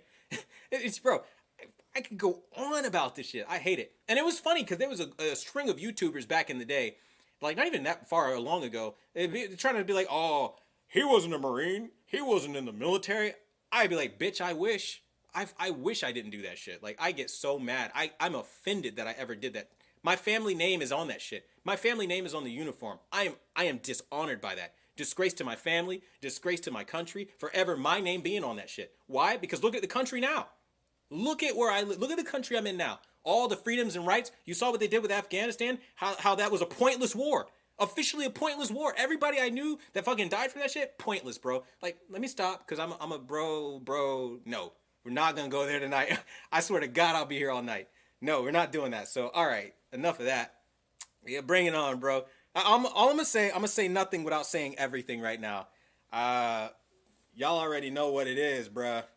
I ain't even fucking around with all this shit, bro. You already know. That's my life right there. I said a million things without saying nothing, and you already know. So, I ain't going nowhere. I love Florida, and that's how it is, bro. That's where it is. All right, so we getting back to the questions here, but yeah, man. That's that military talk get me down a dark road, and I'll go nomcat on you real quick. All right, so we've got best 75-inch TV, bright room, mainly for cable TV and movies. Cable TV and movies, 75-inch. I mean, really, at that point, you kind of right back to, like, you're maybe going to want to take the step down to the UHG, LGC1, and that's where I kind of pull it, though. I really do. I did make a video on the best 75-inch TVs, like, officially, to give, like, more options and stuff, so you can definitely check that out for sure, and that would definitely be good. You said, what the fuck? I didn't know there was, I didn't know, I thought it would be medical. I did too. You think you get a medical discharge? No. Convenience of the government. It's called a COG. It's HONCOG discharge. Honorable convenience of the government. I had to ask what it was. Bullshit. Totally bullshit. But yeah. He said he prestiged twice. We've got, what is it? Don't do it, LOL. The rabbit hole runs deep. It does. You have no idea. You said, definitely sorry. I got you going. Nah, you're cool, bro. Like, I just, it's weird for me, like, because I have seasons in this channel, right? Where I have certain guys that'll come on, certain guys that'll phase out. Some of the guys that phase out, they take the channels like Magician's channel and other channels that, like, have no idea who the hell I am in real life, right? And they'll start talking that shit. Not a Marine. Never served. And me facing every day, like, for the rest of my life. Hear me. For the rest of my life, I'm crippled. I won't tell you in every particular aspect, okay? Crippled. Okay, and now I have to do certain things, pay money, hundreds of dollars every month, so I can be on camera. For my VIP members, you guys know I did multiple posts telling you guys exactly what's up. Treatment has been wonderful, but, like, my life is fucked. I was an 18-year-old kid that was poor, okay, and I ruined my life, and I will never get that back. I am on the verge of, like, rage and, like, hatred like you wouldn't believe, like, when I talk about this shit, because it's, like, it's real for me. Like, every day I wake up with this shit and people act like it's a game. Like, be a soldier, come back, everybody loves you. Like, have it. I won't go there, but, like, you didn't get me going. It's just thinking about it got me going. And then thinking about people who dare, like, call me out my shit. Like, bro, don't even, bro. I ain't gonna do it. I ain't gonna do it. I saw one of y'all say don't do it. I ain't gonna do it, but you already know. I hope VA gets what Florida got. He said, I'll leave it at that, brother. I hope VA, I hope everybody gets what Florida got. Let me just say that. Regardless of anybody's opinions, I think we can all respect each other's lives, respect each other's families to the point of not trying to be controlling. Like, that's like me coming into your house, right? I want you to buy that LG C1. You don't want a C1. You don't like OLED. I said too damn bad you're buying the C1 with your money. And you're like, nah, that ain't gonna happen, Chief. I worked for my shit. Oh yeah? You're gonna give me lip? You're gonna talk back to me? I'm out of patience with you. Patience is running thin. Guess what's gonna happen now? You're booted. But I have a legitimate reason for not wanting an OLED. I game, and it could be like dangerous for me to do that. Like, I game long term. No, son. I didn't ask you about your life. Pipe down. I said do it. You said no. Here are consequences. Now you're gonna have to do this every single week. You're gonna have to pay me money. You're gonna have to do it. Yeah, like, what if I started talking like that? Like, that's where we are right now. So, like, without saying anything, I said a whole lot, and y'all know how I feel about it. And some people are gonna be like, "Oh man, Quantum's such a bitch. He just needs to do X, Y, Z." People have opinions, and I respect people's opinions, and I don't think people understand. I respect opinions, but factually speaking, we ain't gonna do that. This ain't China, all right? You know what I mean? Like, we're not gonna come up in somebody else's crib and be like, "Hey, listen, you right there, you're my bitch now." Nah. But, you know, I hope BA gets it, though, for sure, for sure. You said you fought for our country to be this woke dang. Yeah, I ain't even, yeah, that's me. That's, y'all ever heard that audio on TikTok? I don't know if you have, if some of you guys watch TikTok. Y'all ever seen that? That's my man, I'm gonna stick beside him. That's me with the military when I get called out on ever serving. I'm like, yeah, that's me. Yep, that's me. Or like, y'all ever seen like, I forget, like a boss? It's like The Lonely Island. It was actually kind of funny. He's like, I see here, you said something about, let me stop. You guys watch the video. You know what I'm talking about. I can't go there. But you guys watch it. Lonely Island like a boss. Watch that music video. That shit funny. Hit on Deborah like a boss. Hey, bro, that shit, it's just funny, man. I'm telling you, it's funny shit. But yeah, 75-inch TVs. We've got the, would you recommend the X90J? Never in a million years. No LG C1 or Hisense UAG. Salute you, appreciate you. We've got respect. I appreciate you guys. Thank you. Exactly. We've got what does this say? Need a 75-inch for a bedroom. Wife doesn't want me to spend the money on the C1. Kids watch it a lot. What is the best choice? You could try the TCL R635 maybe. If the TCL R646 gets made in the 75 and goes down in price, do that. For a good 75-incher, you don't want to, maybe you don't want to take the size step down to UAG. Those would probably be your best options, trying to get you the best picture quality. Not really many options out there, though. UAG, X90J versus the Q85A versus the U7G. These are quite a lot of models. I think, honestly, we can cross out the U7G. Well, it's hard, because I want to say you can cross out the U7G, but immediately the X90J is out, so you already lost one of your options, so I would basically be saying get a QN85A. But it's hard because the QN85A does have, like, brightness capabilities that are impressive, and it also does have some advantages as far as, like, a motion processing feature in game mode, which makes it nice. But again, it's not perfect, and honestly speaking, the U7G has deeper black levels, better color, not going to be as clear in some aspects with processing as the Samsung. So I would honestly say, frankly, if it was me personally, gun in my head, I had to choose. I couldn't. I would go with this U7G. Why? Because ultimately what would make it for me is the ability to go into a color management system and adjust colors on an HSL level, hue, saturation, luminance. I hate the RGB mixer method because, one, that requires a lot more work for me, mixing additive colors together and then coming out with a primary color that I'm looking for in some cases to make an additive color again, which is weird. It's weird. It's a balancing act is what it is. You know, you have an RGB slider, mix those together to come out with a additive. It's so stupid. So yeah, I wish they'd be normal about it, and that kind of kills it for me. And then their TVs are very inaccurate and usually very green. So yeah, I would go with the U7. Alfonso, you said The Lonely Island. Yeah, bro. Bro, come on. Jizz in my pants. That's like the most amazing song ever. Anyone who tells me otherwise has no humor. Like that. Come on. like eyes looking across the room. Like, bro, come on, that song, a breeze rolls in and I jizz in my pants. Like, come on, like, come on. You got to do it. It's so much fun, Watch it. We got Alejandro. You said. He said, Q, trying to get your take on the Guardians of the Galaxy game. Is it worth getting? Yes, I would say it's a fun game. They're not doing anything woke, so you don't have to worry about that. I think the most woke thing you're going to see is maybe the hairstyles that they go with, but that's really it. Outside of that, it's a fun game. Slow is what I will say. In the beginning, very slow pace. I did not like the opening where you're like hunting around for this battery thing. The controls are kind of stupid. As far as like you only controlling one character, like I thought that was really lame. Like really, I got the whole cast, only one person I'm allowed to use. If you don't like blasters and that's your whole identity as a character, I blast shit. Like then that's all you got, bro. So yeah, that's kind of lame. And I didn't really take to it too much. I'm gonna get ready to wrap it up here. I'm getting to wrap it up from the missus, so it's about that time. We've got thoughts on Battlefield. I have not played the 2042 version, but typically they have some pretty games though, visually anyway. Thanks for the advice about gaming in SDR on the C1. I was confused as to why it looks so dull. And you said, oh, the colorimetry change, really appreciate it.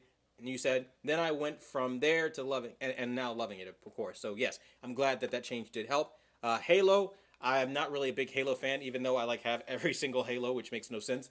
I don't play it. It's dizzying for me, Halo, especially the older ones.